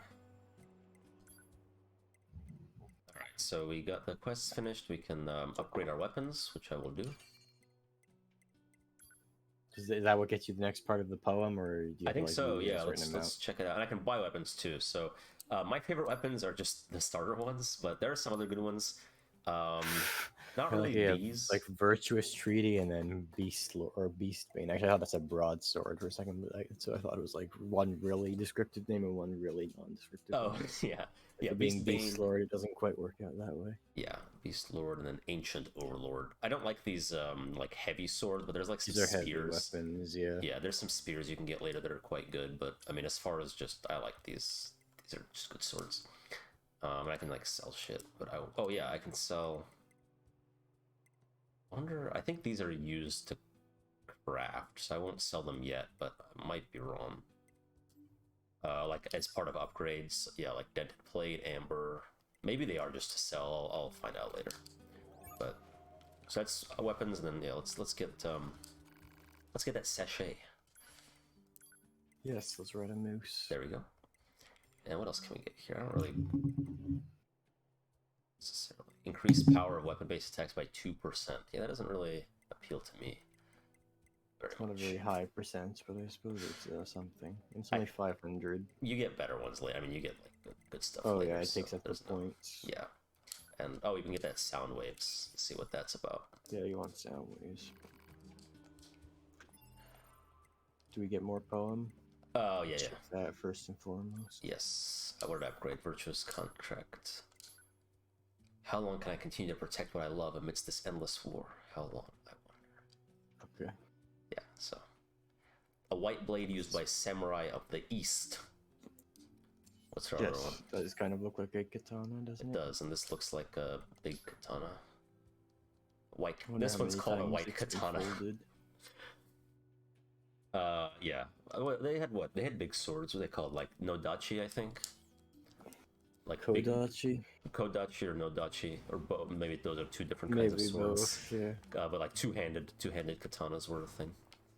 I guess a katana you can use with two hands, but like swords that were intended to be used exclusively two-handed. Yeah, Oh yeah, I was looking Kodachi at is a this. small sword. Maybe Nodachi. I think nodachi. I know this from playing Shogun Total War. There's Odachi. Odachi which is a probably large or great sword. That's or what I'm thinking of. Nodachi, okay. Ah, Yeah. okay. See, I wasn't wrong. Same name. Different names for the same thing, according to Wikipedia. Yeah. Because the character for O means big or great. Yes, as we see in the etymology of O Kami, which does mean great god. Ah, see, there we go. Or wolf. It's a pun, that one. Oh, that's cool. I didn't know that. Yes. Oh, there's an item. Impact Bracer. Alright, we did our little side quest roundup. Let's see what happens. Ah, the desert. This is where the story kind of kicks off. So let's go to the desert. Okay. I can already just say Yorha is no. pretty but- good at examining things. What happens if you say no? She just like probably just kind of just do a but thou must on you. I think she's just like, okay, we'll come back when you're ready. Yeah, I'll try it. I missed my opportunity, but I'll try it. that sounds some like point. what probably happens if she just says come back when you want to. Yeah. I say if I can. If you change your mind and then the game just doesn't go on until you go back to her. Yeah. Very nice, peaceful music. Yes, a lot of vocal tracks lot of in the vocal. soundtrack so far. Yeah. Pod 042 to operator. Coordinates confirmed So for we're heading location out. specified by resistance leader. Understood, 042. Placing marker on target. The desert heat is going to make resupply efforts difficult, 2B. Please make sure you're ready before you go. I'm ready. Alright, We did well, all what's the the... side What's... questing. Sorry? We did all the side questing. We're as ready as we can be. Yeah, I think so. We'll definitely have more later, but... what's the anime? What's the anime called? The Monte Cristo one? Gankutsuo, the Count of Monte Cristo. Okay. So see, we can... I don't know how to like ride the moose. It's only a 24 episode one too, so that's pretty manageable. Okay, yeah. Oh, I need to... Oh, I see. I need to... The sachet just makes them not run away, and I need animal bait to actually ride them. Alright, we'll pick some up later. Yeah, We'll postpone the always moose time. riding again. always more time for riding a moose. Let me make sure where I'm going. That moose looks a little bit skinny. Yeah, I mean, what do they eat? It's a Just grass, I starving guess? moose. I don't know.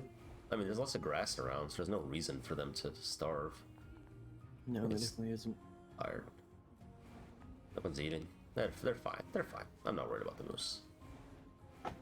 No, the moose is a mighty creature. Yes. It should be worried about you. I don't know if I think I can kill them. No reason to. Don't do that. Yeah, it's rude, but I think I can attack them if I wanted to. We'll ride when it's a battle later, and he can die from the robots, and it won't be my fault. No, that would be a noble sacrifice Yeah. worthy of the glory of the moose. Make my mail at the vending machine. Something I forgot to mention. According to the equipment that was lost. Ah, I see. The game tells you can go get your old equipment. Yes. Alright, yeah. Well, I already knew, being a veteran Yorha member. Exactly.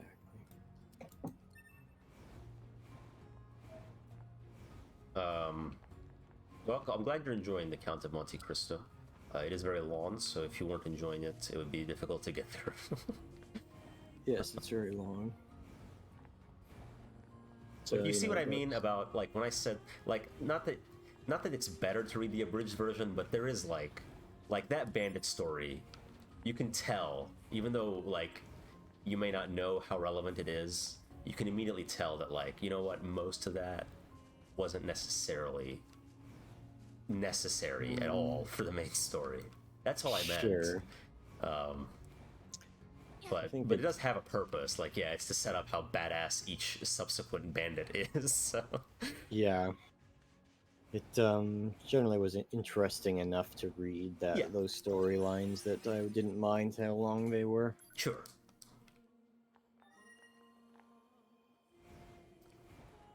Okay, there. I thought it would be like a little hard to get to the desert, but it's just it like is quite descriptive, though. There are several parts where there's like long descriptions of how rich multiple different characters are. Yes. Yeah, you mentioned. It is a book that is specifically when it becomes descriptive, it usually does so to describe people's wealth.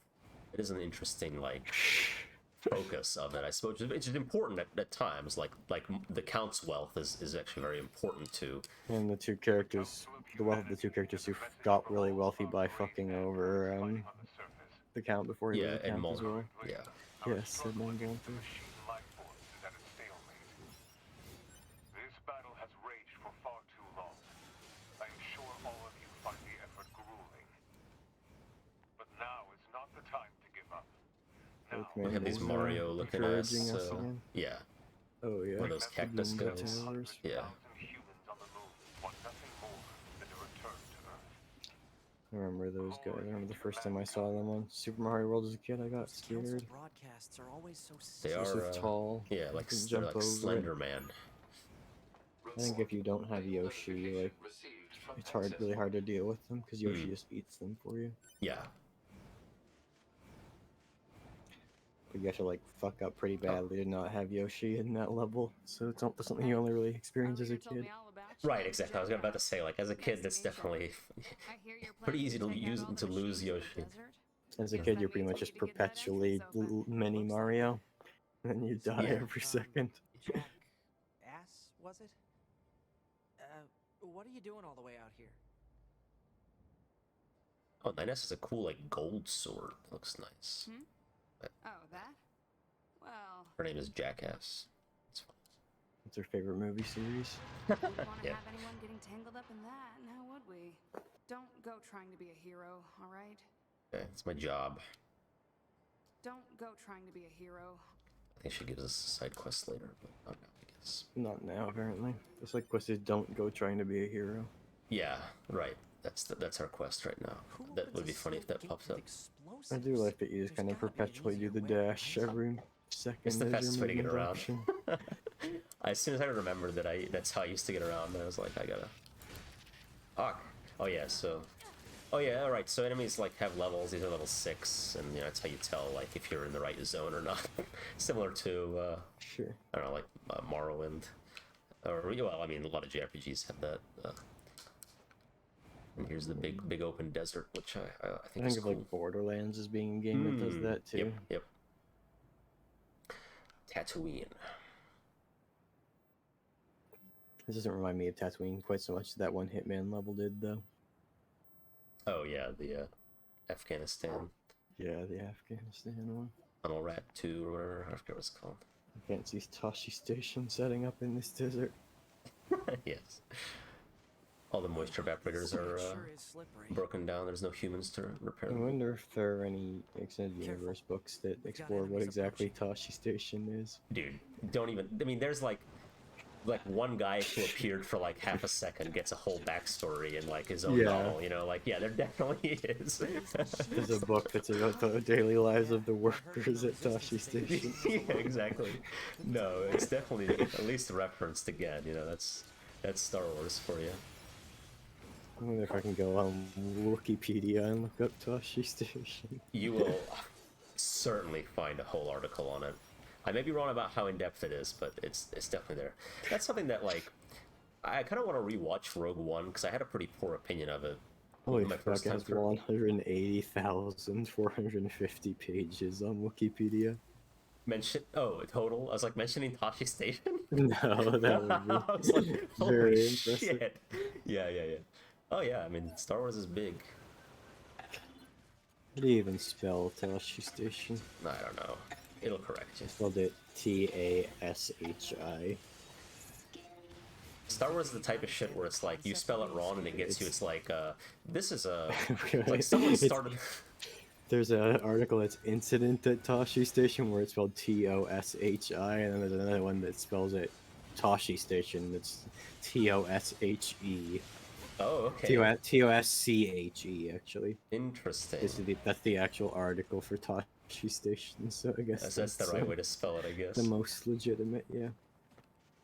It was a power station and repair shop on the outskirts of Anchorhead on the desert world of Tatooine. Ah, yes. Owned by Meryl Tosche and operated by Laze Lone Owner. So yes, it gets all filled out. Hell yeah. The details of Tosche Station. You know it. Oh yeah, I keep saving. I promised to do this. Let's take out my OS chip and see what happens. We'll get our first ending of the game. Yes, I've been looking forward to this so much.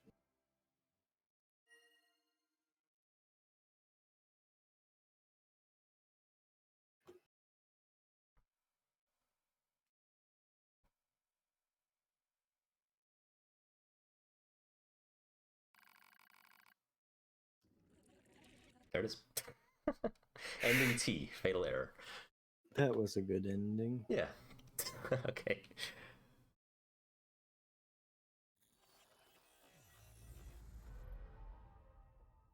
We load our game. You can read the Tosche Station article in Spanish, French, Arabic or something, in Japanese and Polish. Ooh. Wow, Wikipedia is a really hardcore wiki. I guess it's not too surprising from Star Wars fans. They do go crazy. In French, it's called Stachel and Tosche, of course. Yes, of course. That's what I would call it were I French. Oh yeah, we can show up the self-destruct. So it makes my health drop to almost nothing, and of course my skirt is gone. Yes, so it's worth it. Yeah, but then I'm like, does it come back? Like the heal, or I don't. Maybe if I go into one of those, if I fast travel, maybe. But let's just do it again. Can you self-destruct nearby one of the enemies and blow them up and do damage or something? Yep. Yeah, like it does. I don't know how much damage, but you can actually use it to clear mobs around you. I guess I'm in pretty bad shape here. I can't do it again actually, so we'll just play till. Is it actually bound to one of the buttons on your? It's if you hold down both thumbsticks, like R3 and L3. Okay. There I go. I got hit once. You got hit. That's what happens. All right. I only do that because I'm gonna take a quick break. I thought I'd just die again, and then we can take a break. Okay.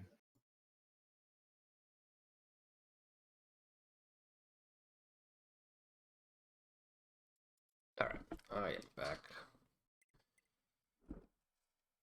Oh yeah, so when you die, you can leave a death message for another player, and I had the tables turned on me on a tower smiled upon by angel. Which is a reference to something that we will see much, much, much later in the game. Which is cool that they have these little messages that are cryptic at first, but then later they start to make sense.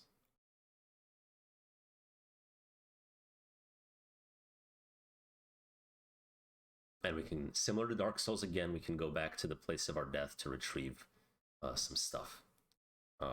Not like, I think you lose like everything you own or all your XP or whatever like in Dark Souls, but we'll see what we get back. And actually, remove the FPS cap.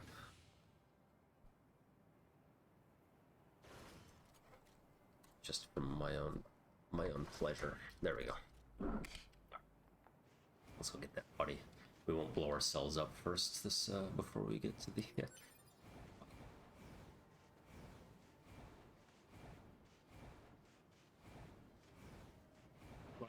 with the FPS cap, I'm using a third-party community patch that makes the game you know, more playable on PC. It improves some of the graphics. It also makes the graphics more adjustable. The game has an arbitrary frame rate limit, you know, which is just inexcusable for a PC game, so you can remove that. And it also is what makes the game streamable, because before it was stuttering like horribly. I don't know why, but that patch fixes it, so that's nice. The game always had some like really awful stuttering issues for some people that patch fixed. It was not the worst PC port, but definitely a very flawed one, unfortunately, as many Japanese PC ports are. Well, PC ports in general, not just Japanese ones. They tend to be subpar, but this game was such a good game. It's unfortunate that that was the case. Oh, geez, these guys self-destruct.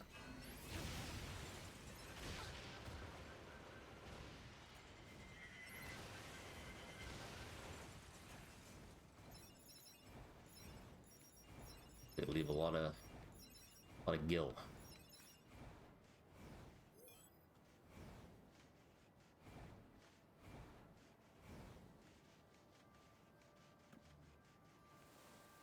Oh, I forgot you could slide on the sand.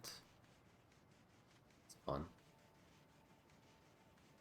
Oh, and you start like really sprinting. I had forgotten because I only ever dash around, but if you just like run for a while, she goes really fast. So I guess I don't have to spam dash.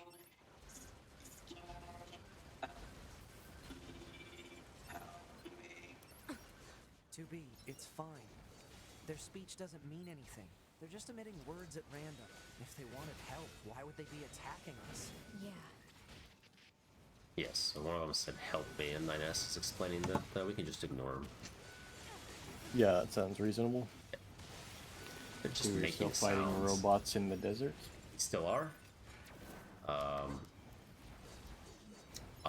What I learned? I learned that I don't have to spam dash, because if you just run for a while, you like sprint.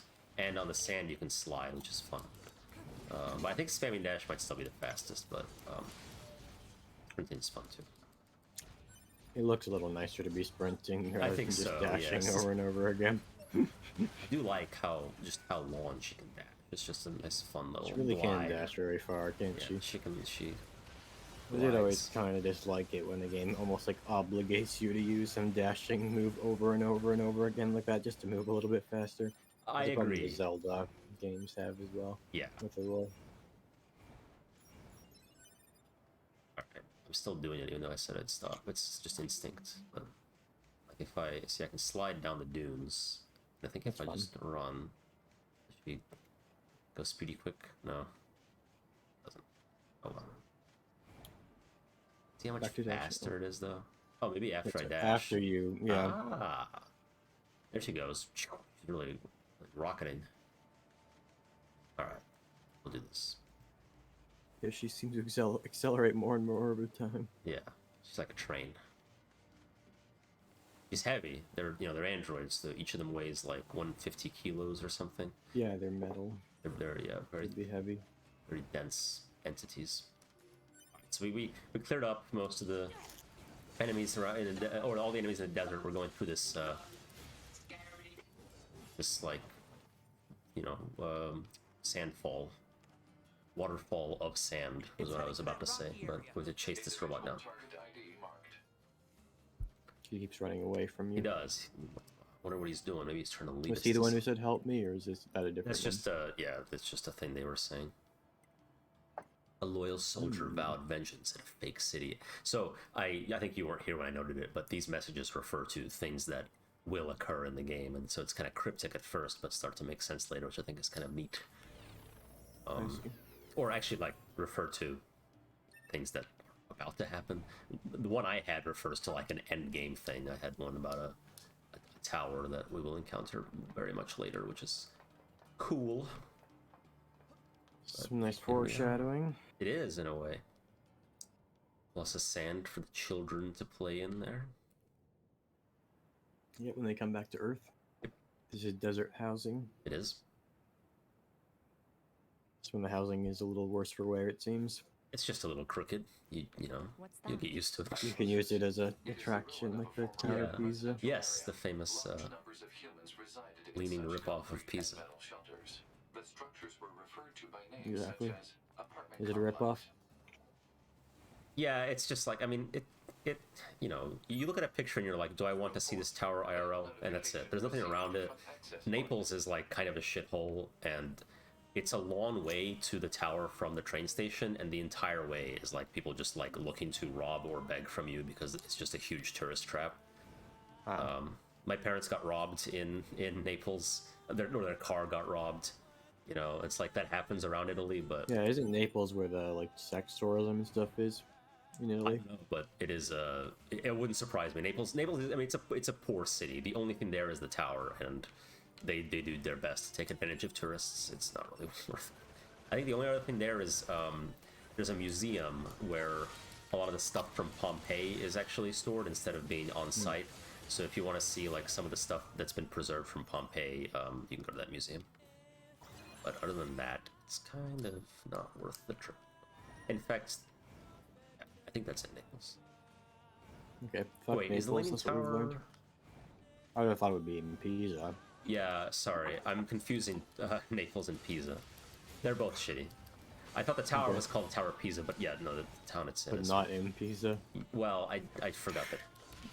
You know, well, I mean, sometimes that's towers are possible. named after. There could be a weird misnomer like Yeah, that. I might be wrong. Either way, whatever city the tower is in is not worth it. No, And the tower, and the Tower Naples- of Pisa is in Pisa. Okay. Okay. Well, so Glad there's we got nothing that in sorted. Pisa except for the tower, so not worth it. And then Naples is also a shithole. Just the Pompeii Museum. Yeah, in I there. was not wrong about either city. Just I forgot that Pisa was a separate place.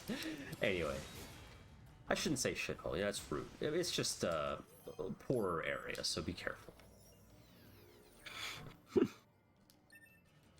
And the dude at the train station tried to stiff my dad for a couple of euro coins. You know, could have been an honest mistake, but again, it only happened there. We were in Italy for a while. Did you go to Rome? We did. Did they have the carnival? Did you have to do the thing with the candles where you try to extinguish other people's candles or whatever? No, we weren't there during that time. That the Count of Monte Cristo described? That's yeah, right. No, we should we'll be there again in March, and I don't know when is that festival. I don't really know. Okay. Well, if it's around, we'll see. Probably not. I don't know if they still do it even. I hope they do. It sounds fun, but yeah, the only events we encountered were train strikes, which Yeah. the Italians and French have in common for really enjoying. A little friend of wine, strikes, romance. They're very common connections Yes. between those two people. Cuisine, although they might not like each other's. That one robot was crying out in pain as I was beating it up. A lot of the stuff that's really popular in America comes from Italian, which I guess is because there was a big Italian-American population. I mean, food-wise, like Yep. pizza and everything. Pizza, calzones, pasta. Americans love. We got Olive Garden, you know. Unlimited breadsticks. That's an Italian invention. So the robots keep like crying out in pain and that kind of thing. Begging for mercy, Begging for basically. mercy. Yeah. It's just like it's so weird how they can imitate human words. Yeah. I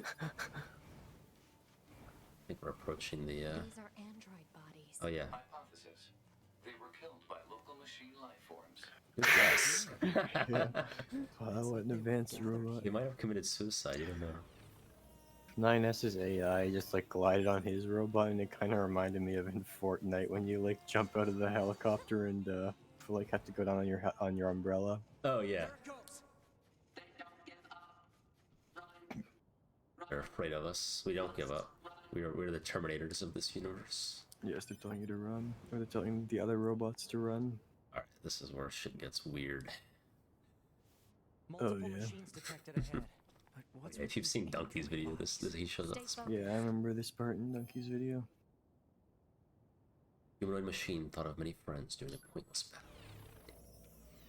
This game is very heavy-handed with its anti-war message, which is fine. That's Also, kind of a common thing throughout a lot of Japanese media. yeah, Metal Gear, big on that. That's also something I I respect about Yakuza. It doesn't have like a heavy-handed message. Not that that's it's a not bad always thing. so bad. Yeah, no, it's not inherently, but yeah. So they're just like fucking and rocking their imaginary children. But Yeah, my job is to kill. So they're trying to sex each other. yes. Wonder where they learned those behaviors. It's not something they need to do. They don't have any feelings. They're just imitating human speech. Let's take them out. Linus really wants us to know they don't actually have feelings. Yeah. Oh, I get health on leveling up. That's convenient because I was low. I think I have healing items, but well, they have masks and capes just like humans wear. So odd. I wonder what they're up to. Yes.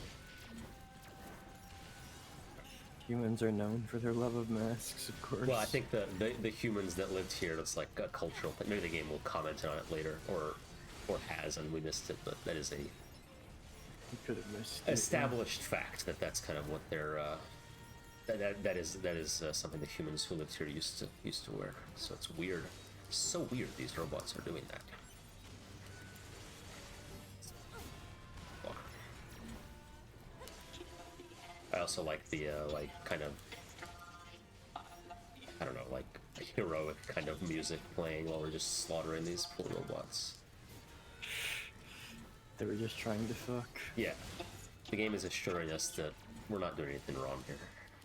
We just like jumped in on their mating spree. Yeah, they're this is their orgy corner. Yes, It's kind of hidden away. It's a lot like it when the kids have an orgy to solidify their alliance against the monster or something. Well, They're doing that against you. Yeah, I must correct you. That wasn't an orgy. It was a train. Ah, yes, of course. That's true. Very different. Ah, fuck. I thought I'd level up before I died. Oh, they got you. I wonder why I'm not auto-healing. Maybe you're out of healing items. I don't think so, but that is possible. You accidentally unequipped that. The thing, yeah, let me check. Those are the two most likely theories, I'd say. That is good theories. Where are we? Oh, we're at the start of that sequence. It's not too bad. Let's just make sure that doesn't happen again. I think it's in custom. Or auto-use item. Yep, there it is. Oh yeah, I don't remember how to unlock more slots. I think maybe as we level it'll happen. Could be. What is that taunt up? Taunts raise player and enemy attack power to 240%. Ooh. Wow. What taunt? Alright. Well, that sucks. Now we will avoid that in the future. I thought it would. I guess it auto uses it when your health gets low. I thought it would do it when it ran out, but instead I just died. So that was my I bet poorly and lost. Failed and lost. Well, anyway. Yep. As my other big interest lately, besides reading Account of Monte Cristo, has been catching up on snob-friendly anime. Okay. And some games as well. I had a big backlog of like anime I knew I wanted to watch for years and never got around to. So Sure. now I'm trying to actually get around to them. Which ones First- have you been watching? The first one I watched was Ping-Pong the Animation, which was very good. Okay. So it's a game. It's an anime about people playing ping pong, as one might expect. Yeah, I've heard that a lot of like sports-focused anime are surprisingly actually good. Well, I think surprising to me. I guess I don't know if it's surprising to everyone. I think stuff like Haikyuu or whatever, like people like that. Yeah. But it's kind of I don't think it's quite the same thing as what Ping Pong the animation is, where Haikyuu, to my understanding, is like entertaining, but it kind of has some of the same like shonen anime type stuff in it that that Naruto and everything have. Yeah. Whereas Ping Pong the Animation is it does still have some sports show trappings, like kind of like builds up different characters about how good they are at ping pong, then you get the excitement of seeing them show down or whatever. Yeah. But it does have some more characteristics of a like character study sort of thing, I guess. It's not completely extreme towards that though. It's a character driven show for sure. Mm-hmm. It kind of does one of those things that was good about Ranking of Kings, where the initial impression you get of a character will end up being very much turned on its head by the end. Okay. Like one of the characters I liked was named Kong Wengi, who was a Chinese like exchange student who was supposed to be really good but lost in a tournament in China and like had to go to Japan to get his reputation back or something. And he starts off seeming like a complete arrogant asshole, but he turns out to be one of the very nuanced characters of the show that you really get an emotional connection to. So I think that's often the case. Yeah, most of the most sad parts of the show are when he loses a game of ping pong and is like, he does his dream of going back to China gets shit on. And then the other thing that was quite good about it was the animation style, which is the director Yusa Masaki is the same one who did the Tatami Galaxy, which is something I brought up on a previous stream, which also had very, very good like creative and weird animation to it. So that's a name that carries some weight now if it is attached to an anime. He's done a couple of things that are very praised, like Kaiba, I know is one, and Mind Game, which I want to watch in the near future. Okay. But I'll have this like very exceptional animation to them. So in Ping Pong, it's like the flights of fantasy and stuff that the characters have are illustrated through some very creative animation. One of the other highlight sequences is when Kong is fighting, I don't know, like one of the high-ranking Japanese players, and he conceptualizes him as like a dragon, and you just see him like visually represented as a dragon playing the ping pong. It's really cool the way it's done. Does sound cool, creative, and like towering over him, like it just makes him look way bigger. So he's like towering over Kong mentally. Sort of. Yeah. Well, all this reminds me of a masterpiece game was set to Machu Picchu. Oh yeah, very similar to that, I think. Well, I was also thinking, of Grand Blue, right, which is about fucking swimming, diving. Okay. So that's a sport. That's a well-known sport, well-regarded by some. I think that's actually like a really cringy attempted comedy anime. Okay, yeah. Sure. So the people who like that would be the same people who I think I might be being a bit too harsh on it, but the same people who would like shit like Konosuba, if you know what that is. I don't think so. Basically just a shitty comedy anime. Okay. Like definitely snobs are not watching Grand Blue. Yeah. There was some like basketball anime that was like popular when I remember I was watching Parasite with a friend, and I kept seeing ads for some like basketball anime. I don't know if it was actually popular. Kuroku no Basket. Maybe, I don't remember. Oh yeah, this cannot continue. There's a couple sports anime, but I think the perception of things is that Ping Pong really does stand out quite a bit compared to any of those. Both in terms of the depths of its characters and the creativity of its animation. What's happening? Yeah. Which aren't necessarily things that characterize any of those other sports anime we talked about. Definitely not Grand Blue. Grand Blue doesn't explore its characters at all.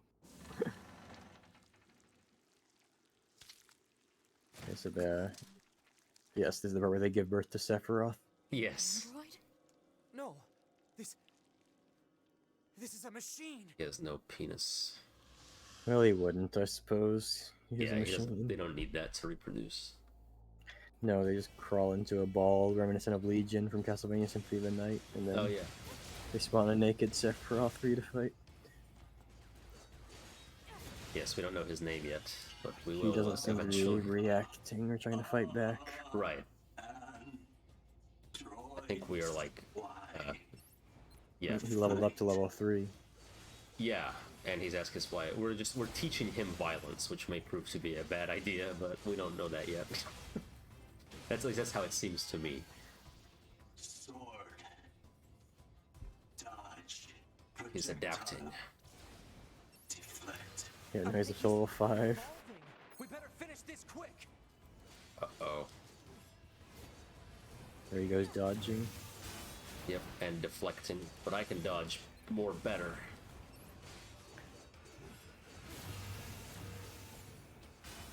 He hasn't really started attacking yet. Oh, I think he just attacked 9S. Yes, now he did. He's learned it now. You have to get to level 6 before you can attack. Yeah, I know that he's level 6. Yeah. think I do more damage. Maybe it's only A2. Somebody does more damage after dodging, or maybe that's a chip I get. I don't remember. But that's a strat. Okay, so now he's there. Here's a 7. He's the same level as you. Uh-oh, I can't handle anything much more than this. Only my pod could fucking shoot straight. Alright, it's hitting him a little bit, okay. Can you deflect his projectiles at all? I don't know. I can dodge. I don't know if I can deflect yet or at all. I don't remember. There is a really good chip, or one that I like, is time slows down after you dodge, which can be really useful. It's which time? Yeah, yes, exactly.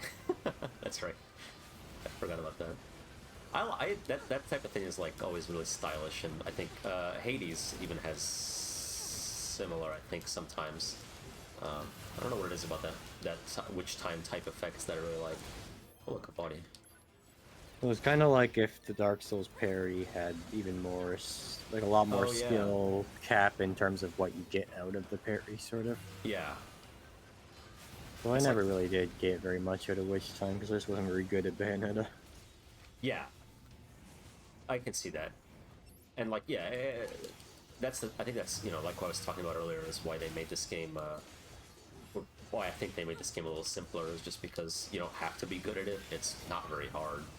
But Bayonetta is like, I got pretty decent at it, I think. Okay, we just like fucked him up. And you can do all sorts of like crazy shit. It doesn't look good for him. Yes, Bayonetta has a very high skill ceiling. Yeah, Bayonetta is like more complex than DMC. Even. Is this really a machine? Isn't DMC 5 like really crazy complex? I think so. I never played that enough to get like. I got pretty into Bayonetta. I think I beat it a couple times. DMC 5 only beat once. I wanted to replay it. I think I still will. But... Not another one. All right, so he just birthed a brother. Yes, he rebirthed himself from out of himself. It seems. 2B, we gotta get out of here. His feral scream has startled 9S away. Yeah. It hurt our ears. Alright. Well, that was intriguing, I suppose. Yes, wonder what all that was about. Well, we'll figure it out later. Let's get the fuck out of here. Yes, we have more pressing concerns. Yeah, so Ping-Pong the Animation I would quite recommend. I don't know if I'd recommend any of those other sports anime that you mentioned. But... Well, yeah, there might be others that you haven't seen yet, but not those I mentioned yet. I'll have to find snobs who approve of other sports anime before I watch any. Ask Yahtzee. That's important. Looks like we're safe now. No, I don't think Yahtzee likes Cowboy Bebop and not Evangelions. His opinions. Oh yeah, that's right. Are no longer valid. But he does like Le Comte de Monte Cristo. So. Yes. Let's move to an area with better reception so we can. All right. Well, that's the desert. That was. He weird. has actually tried to study French a little bit, but he in one he was reviewing the game Valiant Hearts: Memories of the Great War / Soldat Inconnu Mémoire de Grande Guerre, as it's called on Steam, and he talked about how it had what he called the Ligne Clair art style, which is not very not very good French pronunciation there. Yeah. It's more like Ligne Clair. Yeah. Yeah, that's right. Well, he tried. It's fine. Yes. And put a picture of Captain Haddock from Tintin when he said that. Okay. That's that type of art style? That's correct, yeah. Okay. Herge, the artist of Tintin, is the inventor of the Ligne Clair art style. The progenitor of it. He made some other comics too, which are basically just Tintin again, but a little less of a reporter. It works. Yeah. There's one where it's like a brother and sister and they have a pet monkey. And there's another one where it's just like two boys in Belgium. But the humor style and stuff is pretty similar to Tintin. Mm-hmm. 9S to bunker. Do you copy? But yeah, so after Ping-Pong the Animation, I watched Future Boy Conan next. Okay. Which is the directorial debut of Hayao Miyazaki. But an anime series. And based on the novel I'm forgetting the novel's name now, though. I'll just look it up. Future Boy Conan. Conan the Barbarian. Yes, Future Boy Conan the Barbarian. Oh, Future Boy Conan was one of the Ghibli-related influences that was cited for the movie Luca, with Alberto's outfit being very similar to Conan's normal clothes. Okay. The Incredible Tide by Alexander Key, an American writer, was the novel that it was based on. But as is common with Miyazaki's work, it kind of overshadowed the original book completely, to the point where the thing people remember now is Future Boy Conan and not the book. To the point where the Italian translation of the book is called Conan il raguzzo del futuro, to try and like get more sales by alluding to the version of it people actually like. And the same thing happened with Howl's Moving Castle, which was also a book by Diana Wynne Jones. Right. That book was like completely overshadowed by Miyazaki's film, to the point where I think a lot of people don't even remember that. Like, they wouldn't even know that Howl's Moving Castle was based on a British novel. Yeah. I didn't know that till I mean, I read about it online, but many people might not. To resupply and conduct maintenance. Alright, so it's giving us the option to fast travel back to base, which I think we'll do, because there's nothing for us to do on the way there. Sure. Yeah, so Future Boy Conan is like set in the future where there were airplanes that could like initiate the apocalypse from the movie 2012 and reverse the Earth's magnetic poles. Cool. And so there was an apocalyptic war like that, and then the Earth is beginning to rebuild after that happened, like 20 years later now. Yeah. And that's where Conan was born. He was born on this like tiny little island called Remnant Island, and raised by his grandfather. Because the rest of the people on his island just kind of inexplicably died for no reason that I don't think the show ever actually says why. They just kind of all died. Damn. And then he meets a girl, and they have a little romance, and they go on an adventure. That sounds cute. The stuff that was cool about it was mostly the visual aspects. Like, one thing that was pretty cool was in the first couple episodes, Conan and his grandfather are living out of a shelter that has been built around the ruins of their spaceship that they tried to escape from Earth unsuccessfully with as it was getting fucked. Mm-hmm. So that was a cool detail. Yeah. In the bottom, like the nose of the ship was in the Earth and had been turned into a spring. So I liked that part. Nice. And then the main character had a sort of joie de vivre that was fun to see, at least in the early episodes. But I did kind of get more tired of it as it went on. Mm-hmm. I think partially because the story was very like non-complex, like really oversimplified, I guess, with all the villains being really, really evil and the heroes being really, really good. Okay. And kind of like a bit of beating you over the head with the environmentalist messaging. Like the evil country of the show was called Industria, and the good country was like, again, this kind of agrarian idealism sort of thing where they go and grow wheat and like fish and everything, and it's like is seen as like the highest form of life that could be achieved. Mm-hmm. Almost the most ideal existence possible. Oh yeah, there's like a part where a bunch of the enemy soldiers like get defeated and surrender to High Harbor, which is the agrarian society. Okay. And they decide to like welcome them in and try to integrate them into society, and it just kind of works. Like I thought it would be an opportunity for a more interesting story moment about like how difficult it might be to actually get enemy combatants from the other country to start working as citizens of your country. Mm-hmm. But the enemy country guys all just kind of immediately recognize how much better it is to live in High Harbor and just like go with it, and there's no further conflict surrounding it than that, which I thought was a little bit disappointing. Yeah, that's fair. And the characters also weren't too interesting, really. They just kind of like, Conan was like the heroic, very powerful boy, and then Lana, his love interest, was like there was never a conflict between the two characters or anything like that. They just went along and did the plots, and that was it, you know? Like, I do kind of like it in kids shows when there's sometimes substantial disagreements between the characters, so that even if the viewer likes them both, there's still that complexity or whatever. Like, it adds a little bit more potential for the characters to be seen as flawed and all that sort of thing. Like Gravity Falls is kind of good at doing that, and Avatar is quite good at doing that at certain points.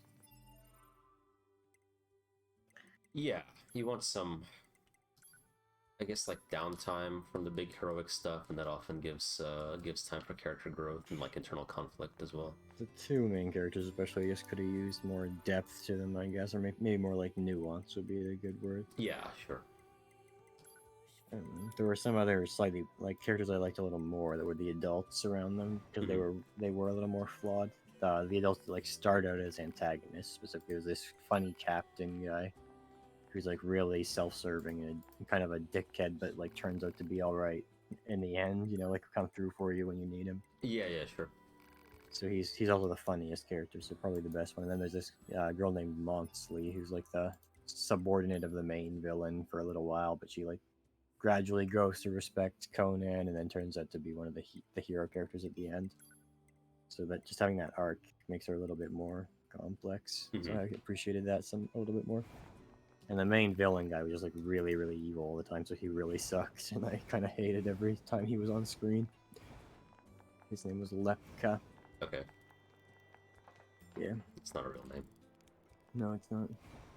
So I was gonna do a Studio Ghibli movie, or marathon, but after watching 26 episodes of Conan, I was a little tired of like what I consider to be sort of the tropes of Hayao Miyazaki stuff, which are all very much like really prominent in Boy Conan. So I thought I'd just give it a rest for a little while and come back to that later. Yeah, that makes sense. You don't want to get burnt out. No. I did have a good ending. It was very satisfying. So then after that, I watched Kino's Journey. Okay. Which is about a girl with a talking motorcycle who goes around on a journey, visiting a bunch of different countries. Is her name Kino? Yes, okay. It is indeed a good guess. Nice. Which, of course, if in Russian means that it's like a really good movie. It's just a movie. Kino. Oh, yeah.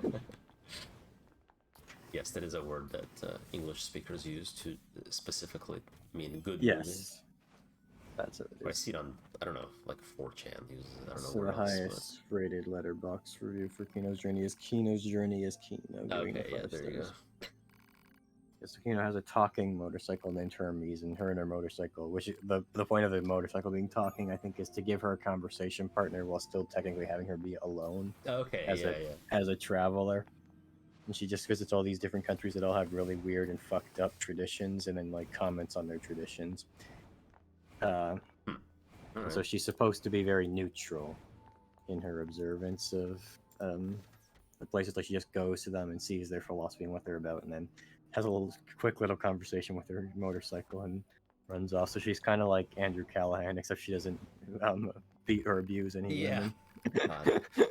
That was so disappointing. I liked him so much. It's like, what the fuck? Why fucking everybody has to be so weird with women? And then Justin Roiland, like immediately after his new game comes out, it's like, I could speak to an observation I've had recently, which is like every time I find a new piece of media or something that I like, if I Google it, I'll find an article of somebody condemning how racist it is. Yeah, so well, but this is different. But I see what you mean. You always have to be careful. What's similar about them both is like there's this mood in the air now of every time you find something you like, it immediately gets corrupted in some way. Yeah. What's this? Totally. You gotta be careful about looking up opinions because it's always there's always some way to people try to corrupt everything. But I watched that with like my whole family, and I was like gushing about how much I love Andrew Callahan and his YouTube channel. By the way, he's a rapist. Well, maybe not rapist, whatever. Assault. May as well. Yeah. Assault her. Yeah. And Justin Roiland. Yahtzee put up his review for High on Life, and then like by the time it went up on YouTube, it had a disclaimer that said the creator wants this to be known that this video came out before Justin Roiland was accused of spouse abuse or whatever. Adam did the same thing, where he's like he released a review of like a quickie of a few, and one of them was the Callahan documentary. This Place Rules, and he was like, disclaimer, I'm still uploading the review, but I want you to know that I made it before I knew about any of that stuff. Yeah. With the Yahtzee one, he wasn't gushing about how much he loves Rick and Morty and Justin Roiland's a comedic genius or anything like that, at least, which would have made it a little more. I mean, he wasn't gushing, he just like He basically did say, like, I really like, or I like Rick and Morty, and so I like this too. Which was the opposite of G-Man Lives, another YouTuber I like, was like, I don't really like Rick and Morty, and therefore don't really like High on Life. Which is kind of the same review in a way. But yeah. Well, now he's been kicked off of Rick and Morty, and they're gonna find new voice actors. Yes. I don't know. I mean, hey. Wasn't he like the voice actor for both the main characters and also like the main creator of the series? I don't know how. I mean, yeah, I'm sure he had heavy influence in the creation, but like Dan Harmon is also like a big. I think Dan Harmon could do it on his own, but I don't know. We'll see. We'll see what is missing with Roiland being gone. I don't think it will last much longer. I think it'll. Yeah, I think it'll be what I one more think season. About that, what I have to say on that is, what a shame. It was a show. What a rotten way to die. Yeah. I think it was good. I can't say myself. Like I don't doubt people when they say it was good. But I never really got into it, so I can't. I thought it was okay. I watched the first like 3 Right, seasons. yeah, you watched it more than me, so yeah. Oh, and she never performs regular maintenance on herself. A lot of the I hard didn't mind it. It was easy enough to get through. Like I watched all 3 seasons in a couple weeks or something. Operator 60 out. What the heck was But I just feel very apathetic towards it when I look back on it now, I guess. Right, yeah, it seemed to have had quite a bit of meaning for some people, but well, from the 2 episodes I watched, I can't say. The thing that rides the whole thing is just kind of base level nihilism. Right, so yeah. Not very interesting. That's a philosophy that you specifically dislike anyway, right? It's not very productive. It doesn't really like help you live in a way that makes life better. It's just kind of moping. It's either moping or it's an excuse to just do whatever the fuck you want. Neither of which is really that good. So, yeah, sure. And it's just so easy, isn't it? Just like you're just kind of giving up on looking for any answers in life and just saying no, there are none. Right. Okay. That's like if you want to turn your brain off, that's like the default philosophy almost. Yeah. I don't know. I guess the philosophy equivalent to, I don't know, like making a game and using all the default assets from Unity or something like that. Yes. I'm just not really trying very hard. No. Effort is the mother of invention, as they say. Yes, exactly. And necessity is the mother of effort. Right. I said I wouldn't focus on the side content too much, but I can't help myself. That's what we're doing. It. Yeah, I can't stop. It's fine. It won't. Right now, it's usually generally fairly good, and you get some good stuff out of it. I don't know what I'm doing. This one's called 11B's Memento. I guess you're gathering copper ore. Well, on the way there, but let's see what we're actually doing. 16D has a request. Her instructor 11B died in battle at the abandoned factory, and her body was never recovered. So let's go get it. Recover her body. Fair enough. Yeah. We recovered ours while we were here. I guess we could have saved that, but then I wouldn't have my second sword, so... see what we get. And then we'll go to... request. I think it might be the carnival area. We did that. Okay, we don't have the quest yet, but we do have our next main quest available, which I think is the next area of the game, which is the carnival, I think. Yeah, well, that sounds very whimsical. It is. It will be. Yeah, so I was talking about Kino's journey. Yeah, sorry. Yeah, so it's very episodic. She just goes to a bunch of different countries, and they're all really fucked up. So, like, I think the most fucked up one in the whole show is, like, she goes to a country that claims to have solved the issue of war, and they used to be fighting with a neighboring country for a really long time, like 200 years or something, until they figured out how to not go to war anymore. And so what they do now is there's a neighboring country in between them, and once in a while when there's a dispute, they, like, have a contest to see who can massacre the most civilians from the other country. Wow. Yeah. Well... She goes to the museum and talks to the woman who invented that practice, and she's like, well, you know, my whole family died in the real war, and the number of casualties of those wars versus slaughtering these civilians is so much lower and everything like that. Okay, I can see the reasoning. Intellectually justify it. Purely utilitarian. Oh yeah, and then Kino tries to leave, and the people from the society that keeps getting massacred, like, they want to just kill her. And she's like, I'm not from that country. And like, we know, but we just need to take revenge on anyone we can get our hands on, because the other countries are too advanced. And then she, like, has to shoot one of them, and they all run away. Damn. Yeah. Oh, pussies. And then she rides off and talks about it with her motorcycle. Usually the extent of their conversation is just like the motorcycle's like, "Hey, Kino, that place was really fucked up, wasn't it?" And I was like, "Yeah, it sure was." That's great. One episode that I liked. Yeah, I thought it was pretty cool. I liked it quite a bit. That was my favorite part. Oh, sorry. Oops. I'd say that all the shows I watched were reasonably good. Sure. That's why I watched it. The one I was the least enthused with was Future Boy Conan. Okay. That was like a 7 out of 10, and then Kino would be like an 8, and Ping-Pong would be a 9, I think. Okay. Yeah, Kino reminds me of my favorite parts of Stardust Crusaders, which is a big worldly global adventure where they go to different countries and briefly comment on the culture or like try some food and then like fight a stand. Yeah, that kind of stuff is that kind of story framing is pretty common, I think. Like even like Earthbound is kind of like that. You go to all the different countries in the world and see them for a little bit, and you kind of are enriched with different experiences and stuff. But for Kino's journey, it's still basically like that, but it's like very specifically to pose philosophical questions by having each individual country just have a really weird ass tradition. Like it's like they all have to have a tradition, like it's mandatory, you know. Yeah. And none of them really feel like places that could actually come to be in real life so much as just like whacked out places that are designed just to examine weird philosophical concepts. Sure. Kino's hometown turns out to be a place where they like do a brain surgery on people so they will smile even when doing things they hate, and it just makes like a really horrible conformist society sort of thing. Right. That sounds like some Black Mirror shit. A little bit, yeah. You might even be able to compare those two. There was a couple episodes that turned out to be decent. Like there's one episode, like the situation wasn't too bad. Like there's one episode where it's a very agrarian sort of society, and there's a woman there trying to invent the plane, the airplane, and then she, the elders of her country just keep telling her not to do it because it's not going to help them grow any crops or whatever. And then Kino just kind of helps her prove herself, and she does in the end. And everyone's like, "Okay, you're good. Good job inventing this plane." So that was a pretty happy story. Most of them are like really miserable. Because the societies that Kino goes to is really fucked up. I mean, planes definitely help with pesticides and stuff, so... Yes, there are duster planes. Yep. We saw in Advance Wars Days of Ruin where one of those was, Oh yeah. Sure.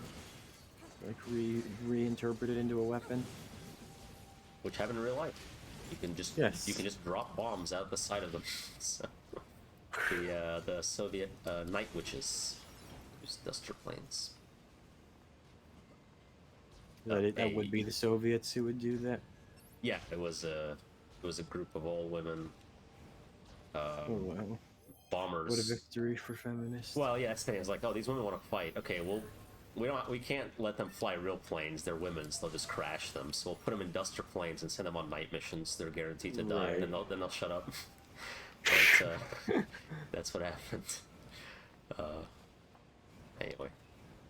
And so now that body we just found was not the one we're here for. We found a fuck ton of bodies, and none of them are the right one. I think we have to get to the end of this section. We are going back. We were back. This is like where we started. We were going back to basically the start of the game here. Yeah. Always a classic thing. Yep. Our initial landing zone. It has no significance other than it's just where we happened to land before. Well, and maybe what's her name? 11B's bodies here. 11B might have been one of the ones that got blown up at the start of the game. I don't remember. So could be. That would I think it actually is. Wouldn't be too surprising. So that makes sense. They should have crash landed somewhere near here. These bodies are other players, I see.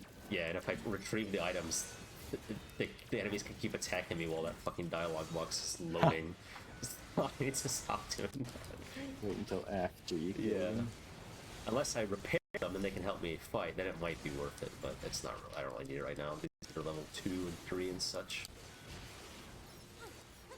I was a little concerned about this game taking up too much of my attention, as tends to happen, but it's so easy so Seems far. Like you just kind of mash away. Yeah, it's perfect. It's perfect for our stream. That worked so well. Yeah. And then we can always shut up for the important bits, but mostly it's good. Well, what's next on your anime list then? Or I think was that a ones bit you more watched? to say about Shinno. Okay. which is that the most interesting things about it are that there are parallelisms between some of the places Kino goes to and like Kino herself, which the most visible example of that is there's one episode where she goes to like a set of train tracks. And there are 3 men working on the train tracks who each have been doing it for like 50 years. One who polishes the tracks, and then one who disassembles the tracks, and then one who puts them back together. Okay. So in that order? Complete. Yes. Okay. In that order, yes. Yes. And so that gets like contrasted against Kino, who wants to be a traveler for life and is just like journeying with no destination, kind of similar sort of purposelessness to the work, I guess. I see. And then yeah. there are also instances where she breaks her self-imposed rule of like never interfere with the traditions of the country you're visiting.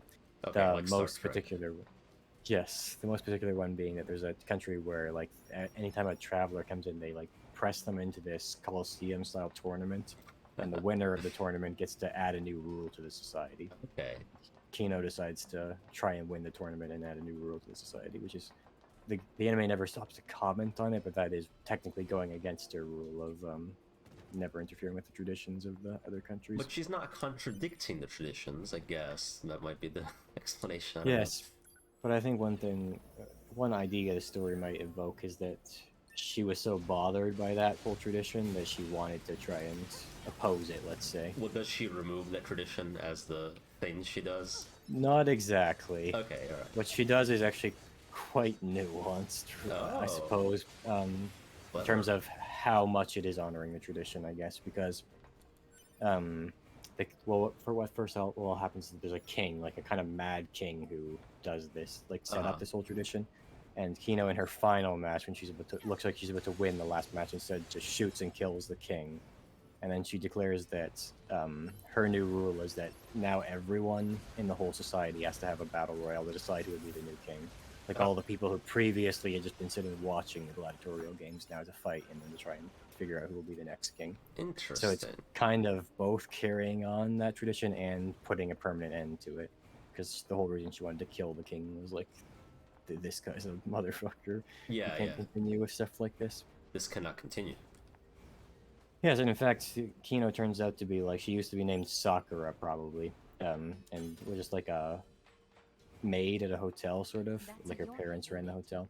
And the original Kino was like another traveler who also technically had that rule, but he broke that rule by saving her life when she was supposed to get killed according to her tradition. So the whole tradition that she's following is like the legacy of a man whose final act and most important act for her was defiance of the big tradition she wants to follow for the whole show. Sure. So that's just another kind of like interesting nuance of the story with that one. Yeah. It was cool. Yeah, I thought it was quite good.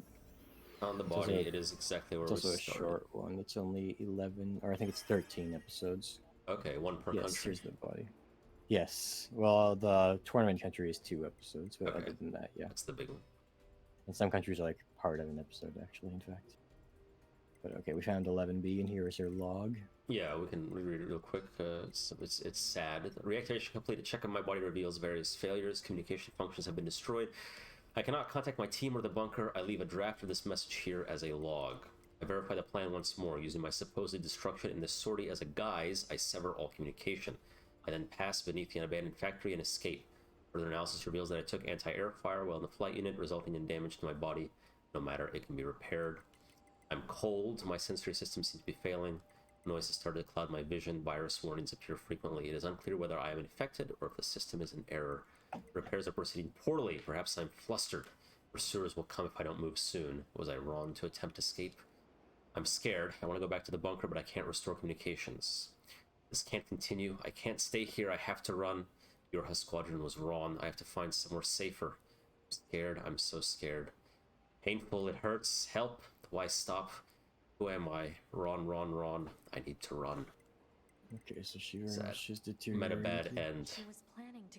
So does she get to go, like, get backed up after this as well? Her black box is irreparably damaged, they said, so she's fucked.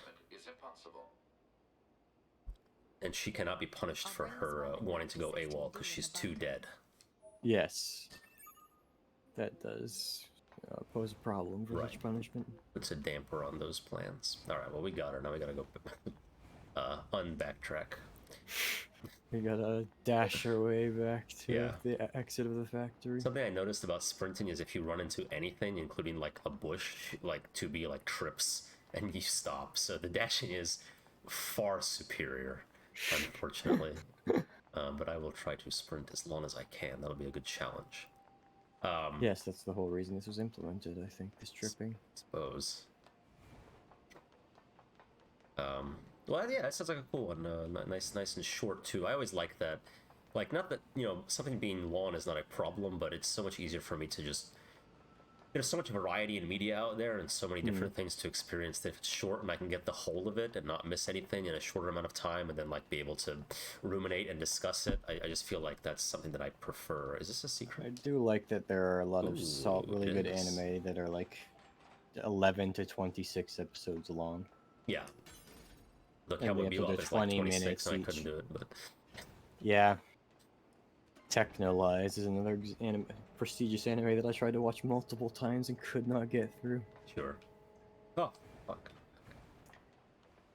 The amount Evangelion does with 26 episodes always really impresses me. Oh yeah, I always forget how... Because I've rewatched it in different formats. I always forget how short the actual anime is. Yeah. Because there's well, there's End of Evangelion, which is already like a remake of the ending, and then yes, the rebuilds, of course. And then there's the there's another like recap type thing, right? Death and Rebirth, yes, but people mostly just kind of don't watch that one. It's kind of pointless, right? Because it is basically just a recap. Like it's. I think there might be a couple scenes that are exclusive to it. Okay. I must admit I haven't watched it either. I think it was like it came out before End of Evangelion. It was like a recap and then the first half of End of Evangelion or something like that.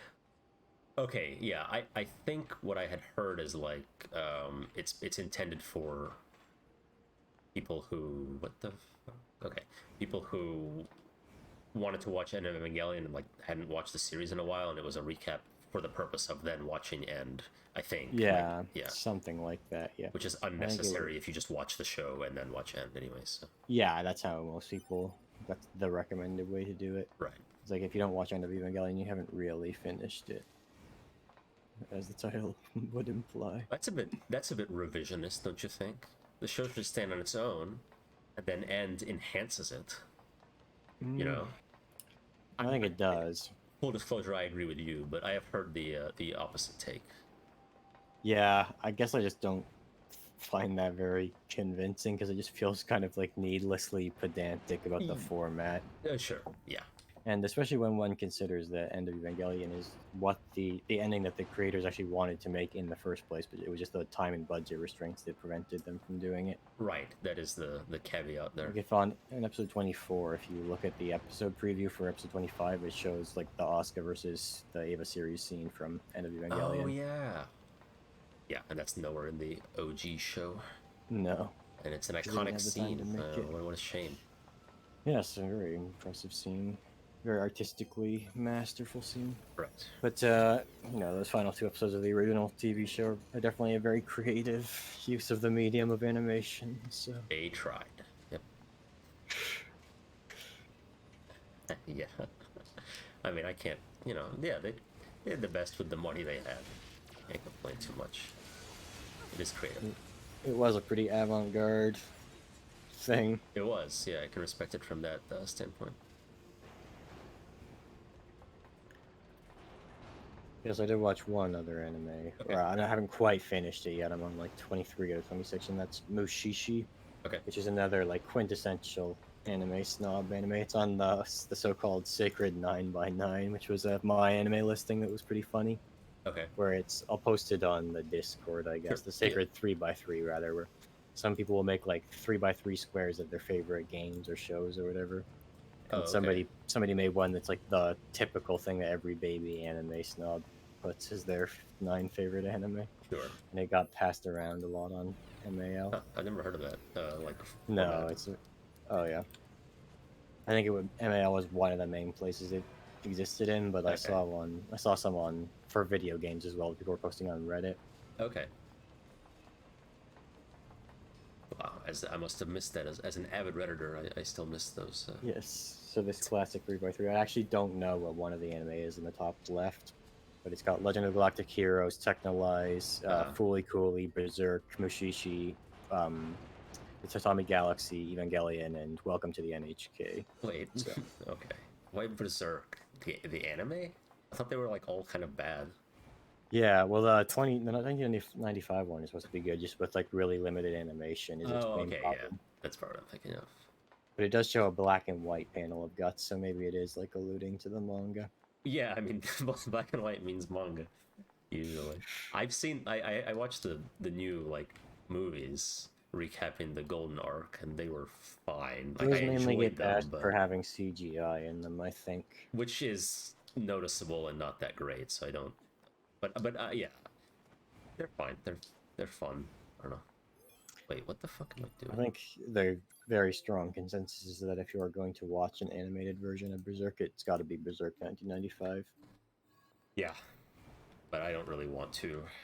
I mean, I might eventually, but I'm like, it's all the Golden Arc. They never show anything else. 1997, rather. Yeah, it's like, I already know this story, so...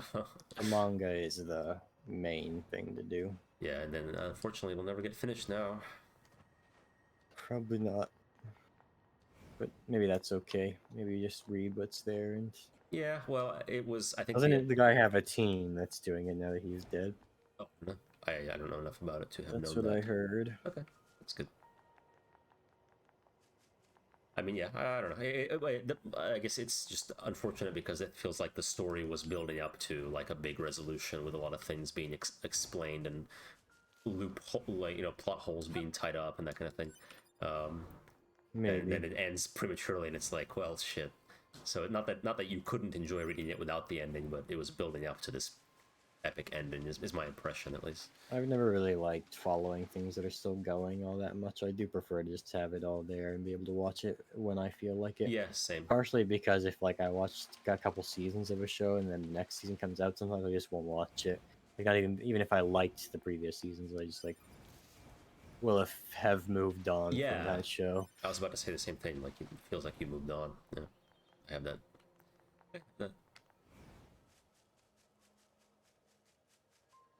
Yeah, so Mushishi, the shi part means like master. Okay. So it's about a guy named Ginkgo, who is like a master of these mushi creatures, which are supposed to be like a more fundamental form of life, but they're kind of just weird cryptid sort of things that do weird different things depending on the episode. So it's a complement to Kino's journey in that it is another very episodic series about a traveler. There's no point trying to work out unsolvable problems. And it's very, its biggest strength, I think, is that it's extremely atmospheric. It has, like, really good music, and it focuses on, or a lot of, like, traditional Japanese culture and imagery. Like, the music kind of reminds me of Okami's music, because it all takes place with the, like, traditional Japanese instrumentation and everything like that. And it takes place in a fictional era between the, like, closing of Japan and the Meiji Restoration, where Japan is still closed, so everyone is always wearing like robes. Yeah, like, very traditional style Japanese robes. And there's sinister Christians roaming around. Yes, except for Ginkgo, who has white hair and wears like almost a button-down shirt most of the time. Okay, which kind of visually presents him as a permanent outsider because he is, always traveling around and never settling down, never actually a person of the place he is visiting, just a visitor. Oh yes, and I found out something interesting about it, which is that there exists in Japanese media a genre called Iyashikai, which is the word Iyashi means healing, and so it's for anime and manga that is supposed to in some way heal the audience, but most of the examples of it are just like cute girl moe animes. I mean, where people that makes some people happy. Mushishi, like Teasing Master Takagi-san is considered to be an example of a Iyashikai anime. Sure, yeah, sounds like it. Which made me laugh when I first saw it. But Mushishi is very centralized around the idea of healing, where Ginkgo almost like goes around giving people shitty holistic medicine that in real life would be a complete scam, but in the context of the anime actually works. So oftentimes what he's doing is that he is actually healing people, either physically or psychologically or both. And that's what lends the anime a lot of its strength. It is very understated. It never really uses action or drama or anything like that, really. It's mostly just about seeing these weird, mysterious, mystical beings and having this sort of sense of healing. Yeah. Alright. Yeah, so I've been enjoying that one quite a bit, actually. And there's another one that I would just highly recommend, I think. There's one episode, it sometimes gets into some kind of like anime melodrama type of stuff. Like there's one episode where a woman was like a craftsman, and she made a soap stone, or an ink stone is what it's called. It's a Chinese thing where you like, you have this tablet sort of thing that you use to put out your ink on, so you can paint with a pen in like Japanese and Chinese calligraphy. Okay, yeah, sure. And she was trying to like live on to her dad's legacy of craftsmanship, and she made this really good ink stone, but it turned out to be like possessed by some mushi, who then when people like use the ink stone and breathe it in, it makes them get really cold, and then they die if they don't get cured. Oh no, that's not good. Yeah, so then when she sees that happen, she like is so distraught over it. She kills off her fiance with it accidentally, and then she gets so distraught over it that she like gives up her work of being a craftsman, whatever. Which that storyline itself is very like anime melodrama sort of thing. But the way that it's kind of conveyed in the show, where is just really cool. Where like there's a scene where Ginkgo like figures out how to save the people, which is just they have to go up to high altitude, and then the Mushi will go out on their own and they won't be cold anymore. And then they decided they can also purify the like masterpiece ink stone that she made that was the cause of all this. And so you have a like silent scene of just her striking the ink stone and clearing the Mushi out of it, set to the very lovely music, and it's just somehow very beautiful and emotional, and kind of justifies whatever melodrama was required in the episode to build up to that moment. Okay. Yes, and I guess it's also very good for like treating the mysterious creatures that it has with the right sort of dignity. Like this one episode where there's a big giant snake, but you only ever see really like distant shots or coils of it, and that helps give it a sense of awesomeness beyond what our human understanding can really deal with or whatever. So yeah, that one is really good too. I see you are beating up a statue of a robot. This is a secret enemy that if you hit it enough, it will attack you, but I think the amount of damage you have to do to it is like something incredibly absurd, so I think I'm going to give up now and come back to it later. But you can see on the map it actually appears as an enemy. Yes. I did... So if you level up your weapons and come back to this, you won't have to attack it quite so many times. Yes. I don't know if I don't know what you get from killing it. I don't know if I ever did it in my other game because it just takes so fucking long, but I thought I'd give it a shot. This reminds me of the Pig King statue boss. Oh, yeah. Of course. And there were 2 friendly robots here that I could have talked to, but I kind of just accidentally beat them to death instead, so we'll see if they reappear later. I don't know. That's a shame. Really good robots would have gotten me to do. Yeah. So far we kind of just like cruised up to the carnival and started killing the robots. Yeah, they were all like dancing and like, join us to have fun together, and we just, of course, start to kill them. Just kill them. As is our lot in life. So I guess to the player at this point, it's fairly obvious that we're just kind of being assholes here. It's apparent that. Okay, we can talk to them. They just say welcome. So the game is trying really hard to like make you feel bad about the robots, isn't it? Yeah, it's like clear to the player that something else is going on here, but the androids are just like, no, we're here to kill all the robots. And that's kind of what you just have to keep doing. Well, that's the willful blindness then that the blindfolds represent. These flowers are something that I think you have to get those flowers to get the most tedious ending, but you can't even do anything with them until you like upgrade all your weapons or whatever. So I don't think I've ever touched them. Oh, that's obnoxious. Yeah. So, but there's one. Oh, and we can buy from this guy. See, that's not all of them are rude robots. None of them seem very rude. It's just you being rude. Some of them do attack me on sight, but look, something I haven't really talked about before, but these friendly robots have yellow eyes, and then a lot of the robots that attack us have red eyes, so there's a distinction. Red eyes does mean aggressive. Exactly, so. But this is a cool little level. It's kind of We've got the little train. whimsical, and yeah, you can see this beautiful castle up ahead with a big heart blown up in it. Yeah, it's very much a Disneyland sort of thing. Yeah, the whole point of this, I think, is just like we have to get through the carnival to get to the next zone, so it doesn't have any significance on its own. But let's see. Yeah, that guy has red eyes.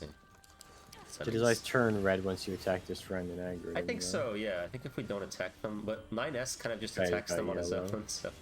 Yeah, 9S, cut it out. Yeah, see, yeah, so that guy was yellow-eyed, and now he's red. Now the 9S has started chopping him up. So, yeah, the game does not give the player a choice here. But see, like these guys, 9S won't attack, so he's very selective.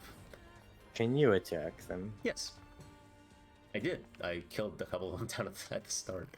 There's a father machine, just wants to be happy. He says, "Let's be happy together." Together, and the machine child and mother. Surrender to love. Gonna happen, but I won't kill. Get some items. No, there's no need. This level, just like as a level, there's a cool roller coaster segment coming up, and then I really like the boss. Visually, it's pretty nice. Yeah, and the boss is like gameplay wise, she's fine, but she has some cool lore that we actually won't know about until we play as 9S. 9S, like you. I guess minor spoilers, but you to get the true ending, which is the third playthrough of the game, you have to play it twice before. Once as 2B and then once as 9S. And 9S, instead of like fighting for the most part, he hacks robots, and so you learn about each boss and like why they're fighting and like their history, and it's all very like sad and shit. So that's supposed to be revelatory after the first playthrough, right? Where you just kill them mindlessly. Exactly. Any of that, yeah. Exactly. Wait, what? So I guess that implies that 9S that we are seeing here kind of knows all this extra detail all along and just kind of choosing not to fill us in. Yeah, I didn't even like really think about that, but I think you're right. 9S knows about all this stuff and yeah, doesn't tell us or himself care. One of those two, yes. Well, we'll see.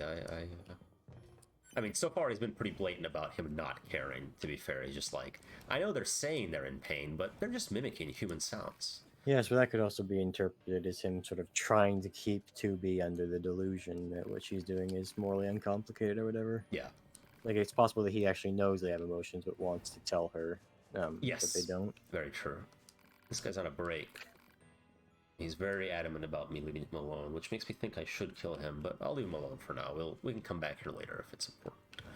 I wouldn't want an anime girl with two swords to come up to me on my break at work. Exactly. Either, so. If someone was like, I'm on break, leave me alone, I'd be like, you know what? Fair enough. When I used to work at one of my old jobs, I remember calling this one guy, and he picks up, and he's like, what do you want? I'm on my lunch break.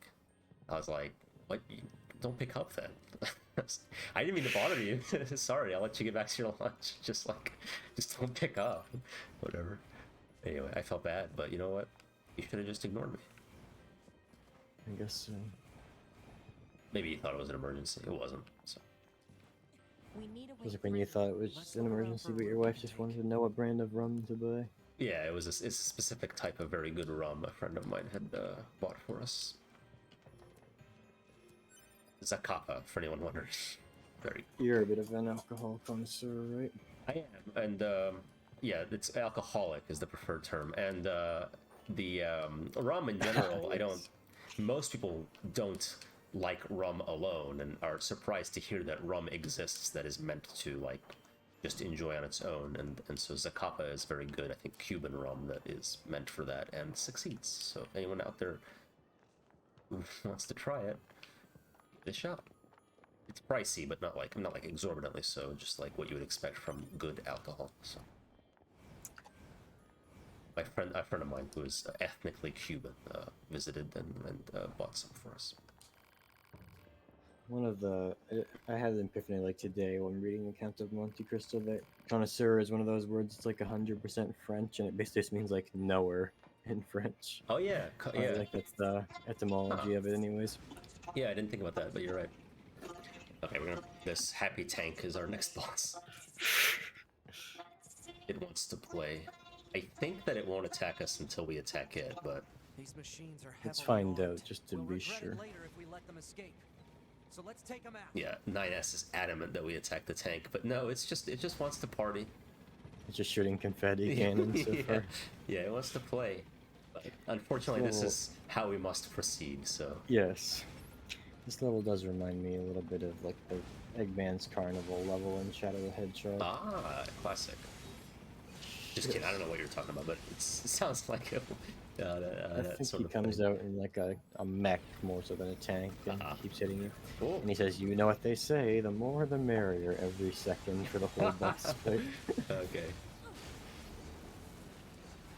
I watched something came up in my YouTube recommendations, which is just like it was one of those like 10 minutes of Jim Carrey being the perfect Eggman, and I like watched that out of just curiosity. And it was just like really fucking bad, which is not surprising. I did not like that movie. I was like, this is what? Wow, that tank fucked you up. Did it? Was I out of healing items, or did it just dump my fucking auto heal again? God. Does just do that on you like I don't think troll. so, but I mean, here we are. What was hitting you there? Was it like the wheels? Like it has a fuck ton of treads almost have hitboxes. Yeah, it has a fuck ton of shit that throws at me. I'm all the way back here. God, fuck. Well, at least I can pick up these fresh new side quests. Yes. I'm gonna check and see if I have enough healing items, because I might have just run out and fuck myself, but I don't think so. I thought I had like a bunch left. You know, Eggman is known as a character whose voice acting generally stands out as like the best. Like in the really old show that had all the YouTube poops made of it. The only reason those worked was because Eggman's voice acting from that show was so good. Yeah, we'll deal with this side quest later. Let me just check on my fucking skills. I swear if it says snooping as usual, I see, and people cut like the end of the word snooping and the start of the word as to make it sound like he says penis. Bad Eggman. Cool.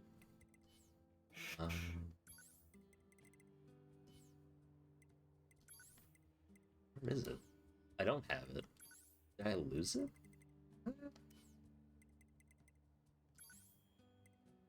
You don't have it at all? I don't have it at all. I might have dropped it on my corpse, so maybe I'll go check my corpse and see. Oh, could be. But that's odd. Does that happen in this game? I don't know. I don't remember this ever happening. Yeah, it won't be in here. Well, I didn't sell it. I haven't sold anything the entire game. Let me see if like a shopkeeper has one that I can borrow. No, he just sells weapons. Odd. Very curious. Curious indeed. How many recovery items do I have? Let's check that. Yeah, I have a fuck ton. I guess I wasn't wearing the thing. It does feel like a game is just more annoying to play if you don't have it on and have to go into the menu to heal yourself. Yeah, it is. It's literally just there, like, if you need to remove it to save space, do it, but otherwise, like, why? Ooh, this is where I can buy chip capacity. Cool.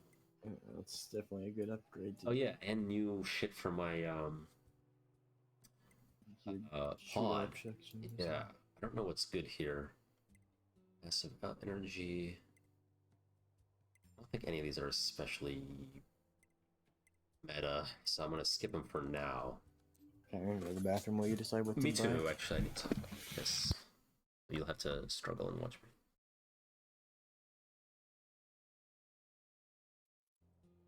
All right, I'm back. I think. Okay. What decided what to buy? No, but I can fuse chips. Let's do that. We can fuse them into better chips. I buy the space upgrade if it were me playing. I will. I will do that. And I can fuse these and upgrade. That's how you upgrade chips. Now I recall. Okay. Yeah, I think I'm gonna leave these alone for now and buy some of these storages. It's total plus 24 for that. It's 2,000. Yep. 20,000. So I feel like I need to spend my money on anything else, so I'll just do that. And now, let's see what chips I have. Yeah, so what's here? This one's good. It heals you as you damage. Not very good right now. 2%. heal on hit, That but seems good. you know, better than nothing. And then it was like the life steal type of mechanic in yeah, games. and this one's good. Shockwave. And Rogue Legacy, that was like extremely good because you could basically never heal any other way besides that. Is that the one where you like keep playing as your descendants? Yeah. Yeah, I played the second one for a bit, and then my fucking save file got deleted. Oh, you know what happened? I know what happened to all my fucking saves. Is my Steam Deck synced incorrectly. Yeah, that's what it was. Yeah, you had that problem with Henry Stickmin, you said. I did, yeah. Alright, what else can we do? Just evade range. Ooh, 20%. That's a big number. And do I have like just melee attack? Oh, move speed. Yeah, this is good for now. Alright, and then we'll put our auto heal when we get it back. Okay, let's go back to the carnival. Oh, well, that's odd. I'll you know, have to heal manually, I guess. Well, for now, yeah. Hopefully I won't have to heal at all until I get back back. Is there any way to put it as like a button on your controller to use a healing item? I think so. Let's check. I don't think there's a heal button. Oops. Controls. Use items. There is use items thing. What items can I use? Down on the D-pad. Down. Oh yeah, there it is. It's not too hard to use then. That's a little better. Yeah. You had to go into the pause menu to do it. I just accidentally did it, so it's a little too easy, in fact. So I'll do that. But I'll find my corpse anyway and get my upgrades back, my chips. Is that what it is, you think? I don't know. I don't know why I didn't use it before, but now I suspect that's why it's missing, is because I think you do drop some chips on your body. That's an interesting variation on like the Dark Souls thing, because you can only drop like currency if it's spent in most versions of it. Yeah, it is a little. As opposed to power-ups you actually have. Right. It is rather harsh, isn't it? I don't know. Yeah, that's why I'm kind of doubting myself, but we'll see. Let's see what we get when I go to my body. Let's see what we get. That's not so bad for it to be harsh, necessarily, although with this game's general philosophy of be easy so the player can see the story, maybe it's too harsh. Well, and if you don't get to your body, like, in time, like, time is generous, but if you just ignore it, it'll just disappear. So I guess you can lose things. I was gonna say permanently, but I'm sure you can buy these upgrades like anywhere, at somewhere. I mean, at some point. So it's not like still can be annoying, but I'm sure I'll make it. Maybe those robots that I murdered will be back, and we can chat with them. Although I think they'll probably just say, you know, like welcome or whatever.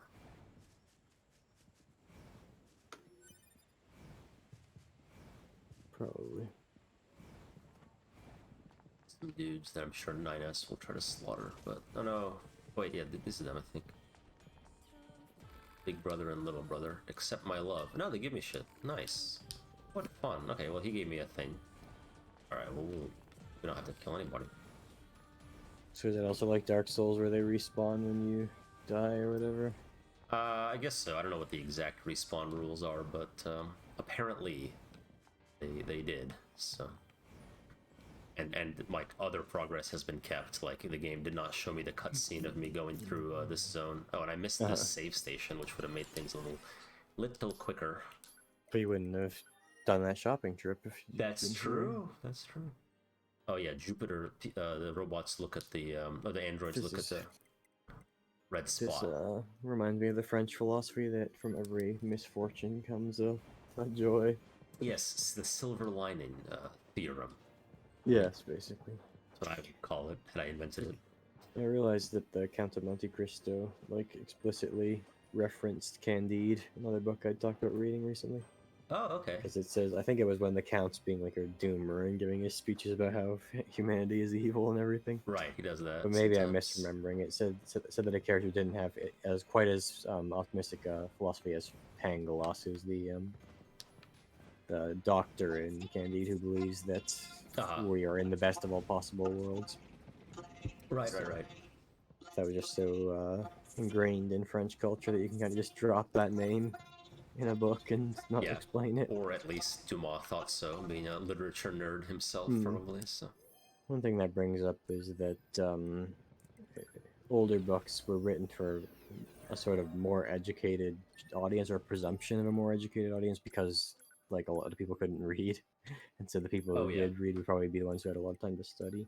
Yeah, like I think with War and Peace having the bilingualism, it's because partially because Tolstoy was able to make the presumption that like a lot of the people in Russia who could read could also read in French, because it was the aristocratic, like courtly language of the country, or whatever.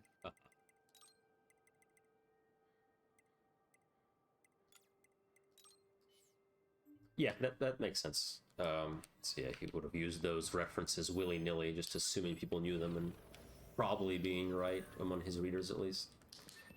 Partially also because there was not as much stuff to reference at the time, I guess. Yeah, like there's not that many books to read, especially, you know, not every book would have been translated, so you're going to be reading French books specifically mostly, so you would even be more likely to know those references. Yes.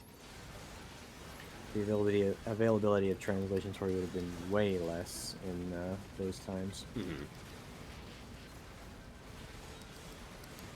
Reminds me of, I was going to say, when you were commenting on the opinions on Italian cuisine, it might have been just Dumas like pandering to his audience, you know.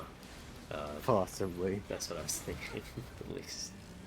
Sense of a French rivalry with the Italians. Right. Was that as much of a thing back then, though? Because there was no unified Italy at the time. So I think the idea of Italy being a rival to the French would have probably just been seen as kind of silly. Yeah, I would. That's what I would guess, but who's to say? And like the reason the Papal States was able to continue existing at that time was basically because there were fuckloads of French troops in there at all times. And there was a pope in Avignon for a long time. Yes. There were French popes, so that was more medieval, but...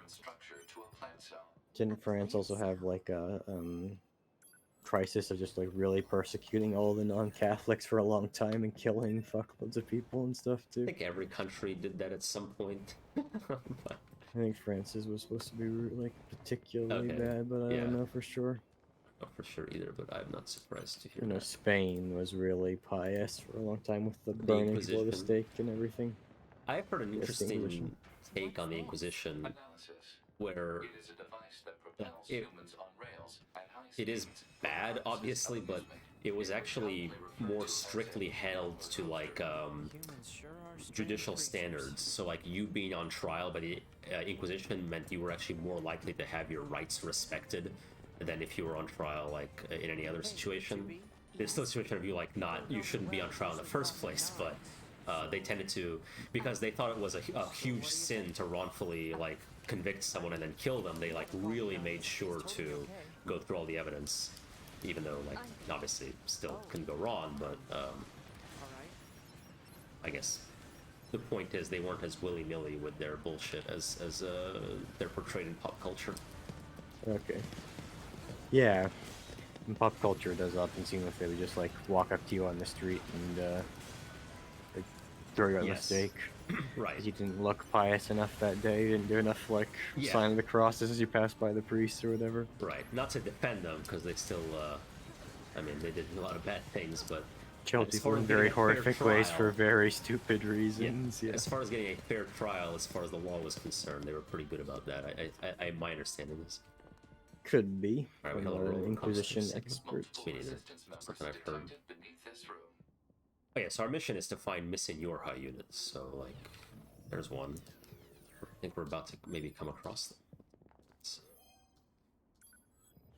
There is a boss coming up, which is why there's so many player corpses later.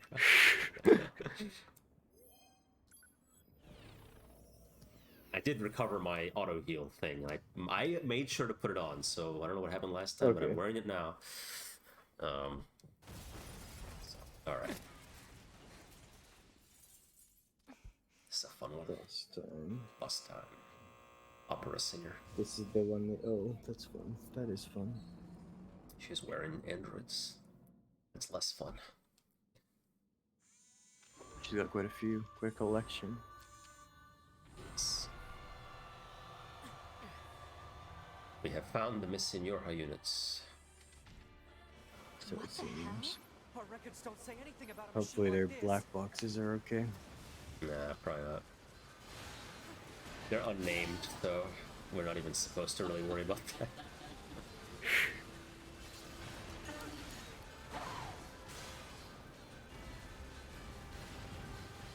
Yeah, so this character is introduced very much like here she is fighter. There's no exploration at all of what the fuck is going on with this character. You don't here. even know her name. Like that's the thing Yeah. with 2B's playthrough, and then you start to get more lore in 9S's, and even in 2B's, I mean, it's already pretty clear that the robots aren't just mindless killing machines, but it becomes more and more. More and more in-depth exploration of that as the game goes, and then with 9S you get even more lore. And then I will say, like, even after all that, I was confused about why the game was so well regarded story-wise, because like I enjoyed it, but it wasn't like incredible. But I will say, like, the third playthrough is when it really starts hitting home, at least as far as I'm concerned. So it takes a while to kick in, like, to the full extent, but I feel like the build-up is well done. And then in the end, the payoff is good, at least in my opinion. So hopefully we see that. How much of that would you say is like, because the whole structure, as we talked about, will be just kind of revisiting the same events 3 times over. So, and this is the first time where we are acting with the least understanding of what we are doing. So I'm wondering, like, how much of the emotional impact comes from the idea that everything we're doing in this first playthrough is just totally misguided. And we there is a big part of that. It. Even like I haven't commented on it because it'll make no sense, but I have noticed little like minor details in cutscenes or little things people say in dialogue that are very clearly referencing information that we don't have yet, that I recognize having played the game before. So the game does that throughout, and even like replaying it from the start, like even just as 2B, like a full restart, is more meaningful to me now, knowing things that come up later. Just little, nothing huge, but little details here and there that I appreciate. So maybe I'll bring them up later when we have a better understanding of what's happening. But oh, there's the rest of them. Anyway, they've been crucified. Quite furious. Are we seriously being attacked? But that is part of it. I will correct you slightly that the third playthrough is entirely unique. So you basically replay the game as 9S, and then the third playthrough is like a continuation of the story rather than a third rehash. I see. Which is also why it's also like probably my favorite part, because just the stuff that happens in that playthrough is some of the best stuff. So. Same world, same environments, but different plot points. 2B sounds kind of just like annoyed at this tactic. She's like, "Are we seriously being attacked with dead androids?" Yeah, she's like, "This is just distasteful, just childish. Come on, this is uncouth. You don't treat corpses like this." I don't know. Yeah, she's that's kind of her attitude. She's a bit snarky. This is the hacking minigame, by the way. We're not seeing much of it right now because it's the easy mode, or the first few times you see it, but it's just a little like shoot 'em up type thing. Mini shoot 'em up. My camera, what the fuck is this? Yeah, this is not a good camera angle. I think it's just meant for me to be dodging these projectiles, and the challenge comes exclusively from the camera angle. Oh yeah, it is. I'm supposed to find these guys and blow them up. All right, that's fair enough. It's just the choice they made. It certainly is. Yes. This. People's choices should be respected in this world, I think so. Oh, jeez. So, what we just saw is the majority of 9S's gameplay, which is fine. It's a fun little mini game, but it does get very repetitive. Okay, no, Mercifully, 9S's path is not. I think there's a lot of echo coming in from your mic now. Okay, let me check on that. Oh, hello, no. Hello. Yeah, like when Mr. ARI says anything, it gets like reflected back on your mic. Is what I mean. Oh. So you probably just need your headphones in. Right, how about now? Let's leave your mic on and let us talk. Yeah, sounds good now. Okay, cool. Okay. Welcome to our Nier Automata playthrough. Yeah, who's Nier? We're fighting Valerie. This is almost as far as I got in the game. Oh yeah, okay. Well, spoilers ahead, but no, don't worry. I mean, I already explained. I defeated this boss, and I think Oh my I god. did like a bit of side quest after this, but then it was like just not the kind of hack and slash for me. Sure. Which is a shame because I do like the genre. Yes. Well, we kind of talked about it before, Yeah. but if you just like a hack and slash, like gameplay wise, fuck. God damn it, the auto kill didn't kick off. I think if they kill me too fast, it doesn't go off. That's what's happening. That seems like. I know you Well, told me retry that if I played through the game 3 times, the third If you time I will like finish it. the whole thing, I know, yeah, it's a big ask. Well, I think but maybe the bigger point is that you shouldn't really be looking to this game as a hack and slash experience so much as a Right. story and it's RPG pretty type of simplified as far experience. as hack and slashes go, so I can understand you being like compared to Devil May Cry or Bayonetta, it's fun, but it doesn't have the same depth. So if you're looking for that, I can understand you being a bit put off. It's definitely worth playing, but yeah, I can see why you wouldn't exactly love it based on that expectation. Yeah, I mean, you always say that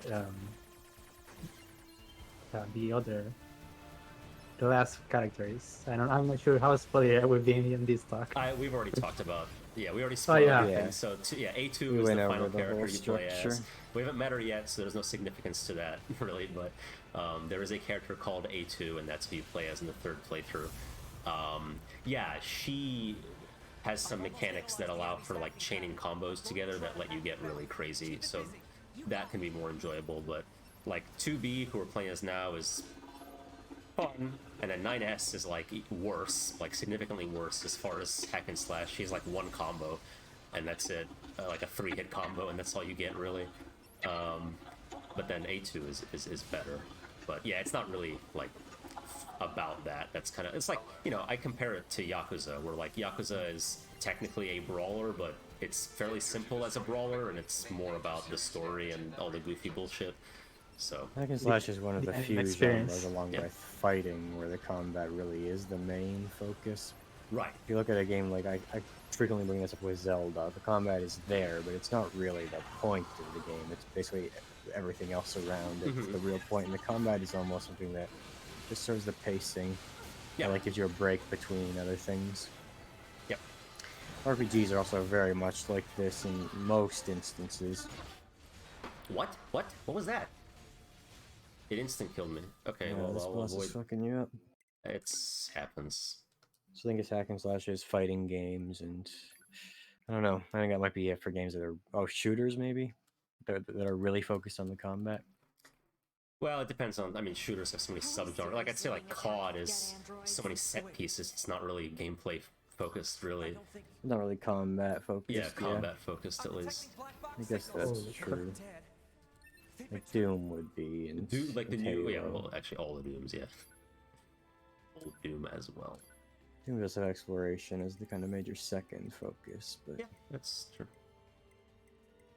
It's interesting because I was recently reading this post of a game dev saying how, like, for example, the FPS genre evolved, and how some things that we take for granted now, you know, it's like how it was eventually, you know, built up to that point, like things Yeah. that exist in Doom didn't exist obviously perhaps in the Wolfenstein, but then Duke Nukem introduced something else, and then Wolfenstein, like yes. if you take a leap from Wolfenstein to like a Call of Duty game, there's obviously a significant change. I mean, like at least when Call of Duty was doing different stuff, I said, Yeah, before it no, became it's- Right. before it became a cookie cutter.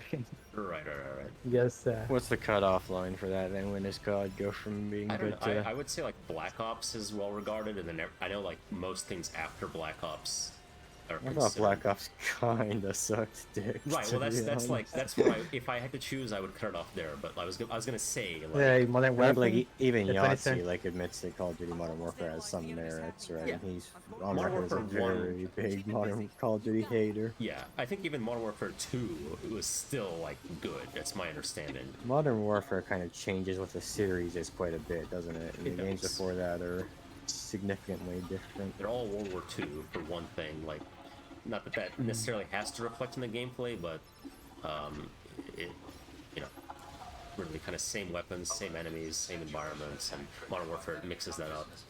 which you know, could be very shallow, right? But it also like that is very shallow on its own. it also focuses on a more cinematic story, which I know is a big no-no word on TNP, but that was a change of pace, and like by having these larger-than-life villains and some like set pieces and stuff, I know it's all like cookie cutter and all the same now, but when it did that, that was new and fresh. So that is another thing. Well, I think as far as Call of Duty having like story moments with it that don't have anything good about them, they are kind of the ones that have this gameplay and story interaction with them. With the No Russian would be a very good example of that. Oh yeah. And then Call of Duty Modern Warfare, the part where you get nuked, is also like kind of an example of that, right? Yep. And then some fun, like unique levels, like the Pripyat level has some interesting, like fake stealth gameplay, but it feels, again, it's all about the feeling. It's all about the cinematic nature of it. I don't know why I'm not jumping over these. And I lost my fucking auto heal again, and I cannot recover it because my old corpse is gone. So I hope I can get another one, but I will just have to heal like a scrub. Which, that's pretty annoying. That's fine. It's actually easy enough to heal. I certainly hope you can. Well, it was bullshit because she killed me via like an instant kill grab thing, so I'm not happy about that. But oh well. Alright, we got it. Oh, Pod's gonna fucking... There he goes. Just blaster. Yeah. I forgot I have the laser equipped, and I could have used that at any time. So we get a glimpse of her. We get a glimpse of her backstory there. Like, yes, she was once in love with another robot. That's what I gather from that. Looks like something along those lines. Yes. His silhouette looks kind of like Mario. She was much taller than him. Yes, definitely a working class type of fellow. Yeah, maybe a plumber or a carpenter. I was thinking maybe like a robot repairman or something like that. Yeah, a mechanic. I'm sorry, 2B. Their circuits are fried. I think they were only being kept alive by that enemy. Oh, they were alive during all that? They were suffering, yeah. That was quite a horrifying scene. Yes. Which explains 2B's annoyance, you know.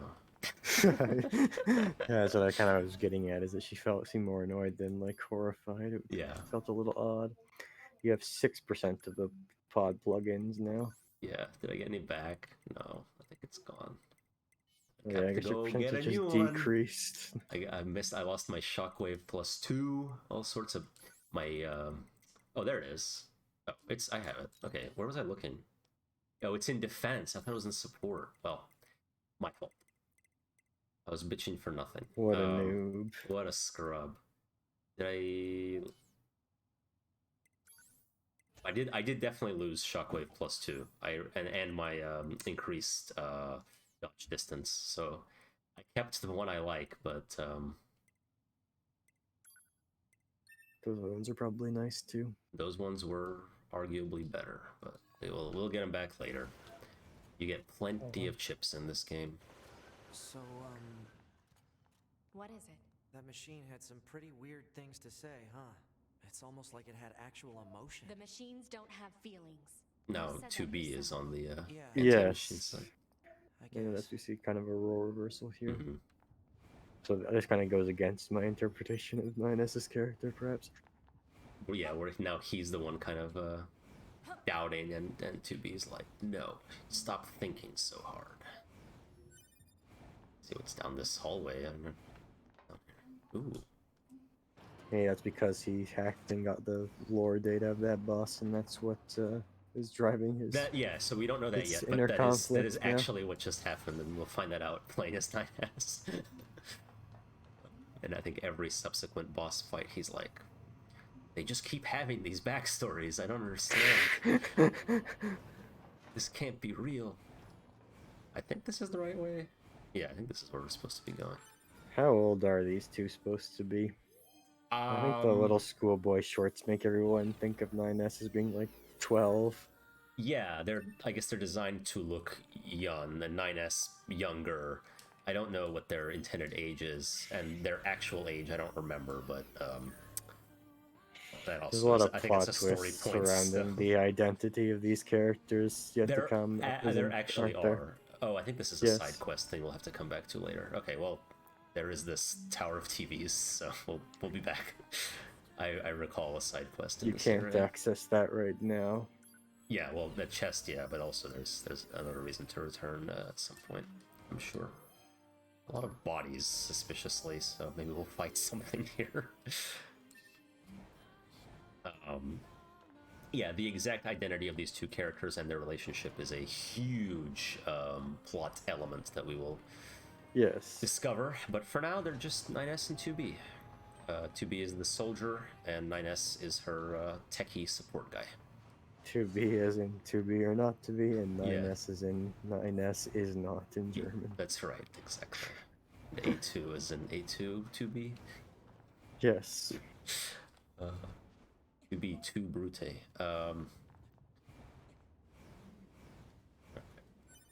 Crystal, and get the fuck out of here. 2 beats. Now it's daytime. The sun has come up.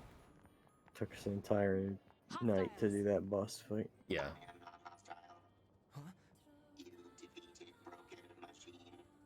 They didn't like her either. She's got a white flag. For a machine.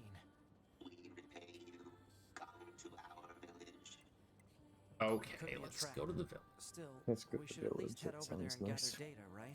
Maybe we'll end at the village. That's a great ending point. We are supposed to be. This is like when our agreed upon ending time Yes. was. Well, I but, don't want to keep you up. Yeah, exactly. I got a schedule to keep. Right, busy fellow. I wonder if this village will be curious in nature. I think it is. It's also a place where everyone's a robot. Yes. Oh yeah, I was wondering how to get back here before we get that chest. Cool, we got it. Wait, where'd he go? Oh shit, up here? That is the definition of a curious village, after all. Is Yeah, that it it has is to one be where full all of the robots. inhabitants are robots. Yeah.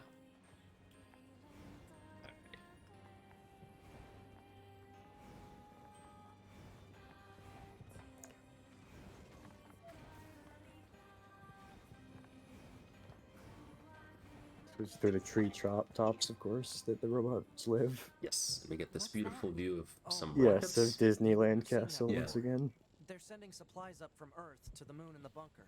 There are no spare parts or fuel in space, after all. Wow, after all. So true. I don't know what those really are. Actually, I don't know. I said that in a way that implies suspicion, but I don't remember those rockets coming up. So why don't the machines Oh, fuck. or the aliens who No. created Oh, it's fine. they originally Here's the came from outer platforming space, segment. right? I was going to check if I wow. missed anything up here. I told you, it's very simplistic, although it technically exists. I don't think it's much more complex than Just for this. that one skill salve. Yeah, dude. That's fine. Yeah, no, I mean, there is platforming, but I don't think it would fit into the game very well to have like challenging platforming No, sequences no. as well.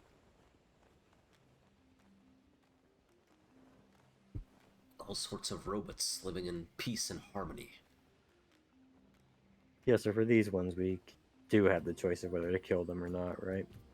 I think so, but it is very much intended that, like, you do all their side quests and stuff. In fact, okay. I think I don't know. I think in Donkey's video he kills them all here. Oh, okay, I definitely can. Cool, I don't want to do that. Hello. Before we begin, there's something you must understand. We are not your enemies. 2B, we can't trust anything the machine said. Hell, dude. And 9S has gotten over his crisis Yeah, of confidence. he's really fucking gonna hold out. I'm the leader of this village. 2B, wait! Those who reside here desire nothing more than to live a peaceful existence. Look around for yourself. You'll see that it's true. Alright, that's Pascal. Seems like we busted up the children's choir to communicate how peaceful these robots are. Yes, and she also tells us that she knows of Anemone in the refugee camp and they're friends, or at least they are willing to be friends. So, there's a save point like right here, and then and the map. No new mail, and we'll do a real save. That was a quick save. Actually, no, doesn't make a difference, but that's fine. Slow save. Slow save, yeah. Well, we are just about at time. That's a good spot to end, so we may as well. Oh wow, time flies. Yeah, thanks for joining, Null, albeit briefly. But well, and so Null, you haven't gotten past this much farther than this. But Xdeath, you haven't played anything. Any thoughts so far? Well, it really feels like we're still just building up to what's going to be revealed later on, so I don't want to. I'll reserve my judgment for the most part. There have been story elements that I thought were intriguing, like the Sephiroth fight where he cloned himself and then cradled his clone's corpse or whatever. Yeah, that was interesting. And so although I'll be it's looking forward to seeing how more stuff builds up more, I guess. Sure. Yeah, maybe I guess I will say it could be laying some of this stuff on a little less thick, like with how much it wants you to feel bad for the robots and stuff. Fair enough. No, I get that. That is, it continues to lay it on thick, but with more nuance and more meaningful story presentation instead of just like, either 2B or 9S being like, but wait, what if the robots aren't bad? Like every 30 seconds. That is a major theme of the game, though, is the robots not being so bad. But we'll find out all the details of that later. I was going to say, although it's meaningless to any new viewers, including you and Null, there's a lot of cool foreshadowing that I'm appreciating, having played the game before. But we'll be able to appreciate that once we find out more about the story, which becomes much more revealed in the second playthrough, and then very much more in the third. But we will. Yeah, so we'll pause there. I will say I'm pleasantly surprised. I was a little worried that I would have to focus on the combat too much for any good game-ignoring conversation that we like to have, but it seems to be this is a not shitty hack and slash. Yeah, it's a terrible hack and slash. It's way too easy, so perfect for our stream. But yeah, we'll kill it there, and we will be back next time. Not sure when, but next time. With I guess if it's Final Fantasy. Could we do a Saturday night stream? I think I have plans tomorrow night. Okay. But I will let you know. I might bail because I'm a little sick actually, and I don't want to go anywhere. So I will let you know. Right. But no, don't get your hopes too high up. Might be able to do like a short one on Saturdays. Like if we started at 10:30, we'd probably do like a 2-hour one or something, but it would work.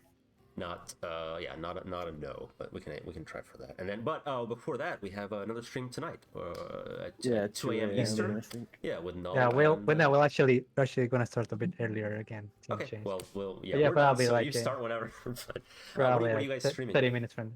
Subsurface Circular. Okay. Cool. It's a text text game RPG from the Thomas Pozzolone guys. So it's actually meant to be like only a couple hours long. Okay. So we might, if things go well, we might actually just like do a whole playthrough in a single time. It's also about androids to an extent. So there you go. Very thematic. So I guess, Thomas it is alone. Yeah. So it's also about okay, AI. cool. Well, yeah. Anybody wanted to tune into that? Do that, and then next time me and Xdeath are back, we'll be doing Final Fantasy. I keep saying Fire Emblem 4. Yeah, FFF for short. And then Fantasy Fire Emblem. Yeah, Final Emblem 4, and then we'll be back with Nier Automata later. But thanks for joining. This is a cakewalk. Final Fire Emblem Fantasy. Yes. This is a cakewalk. Automata.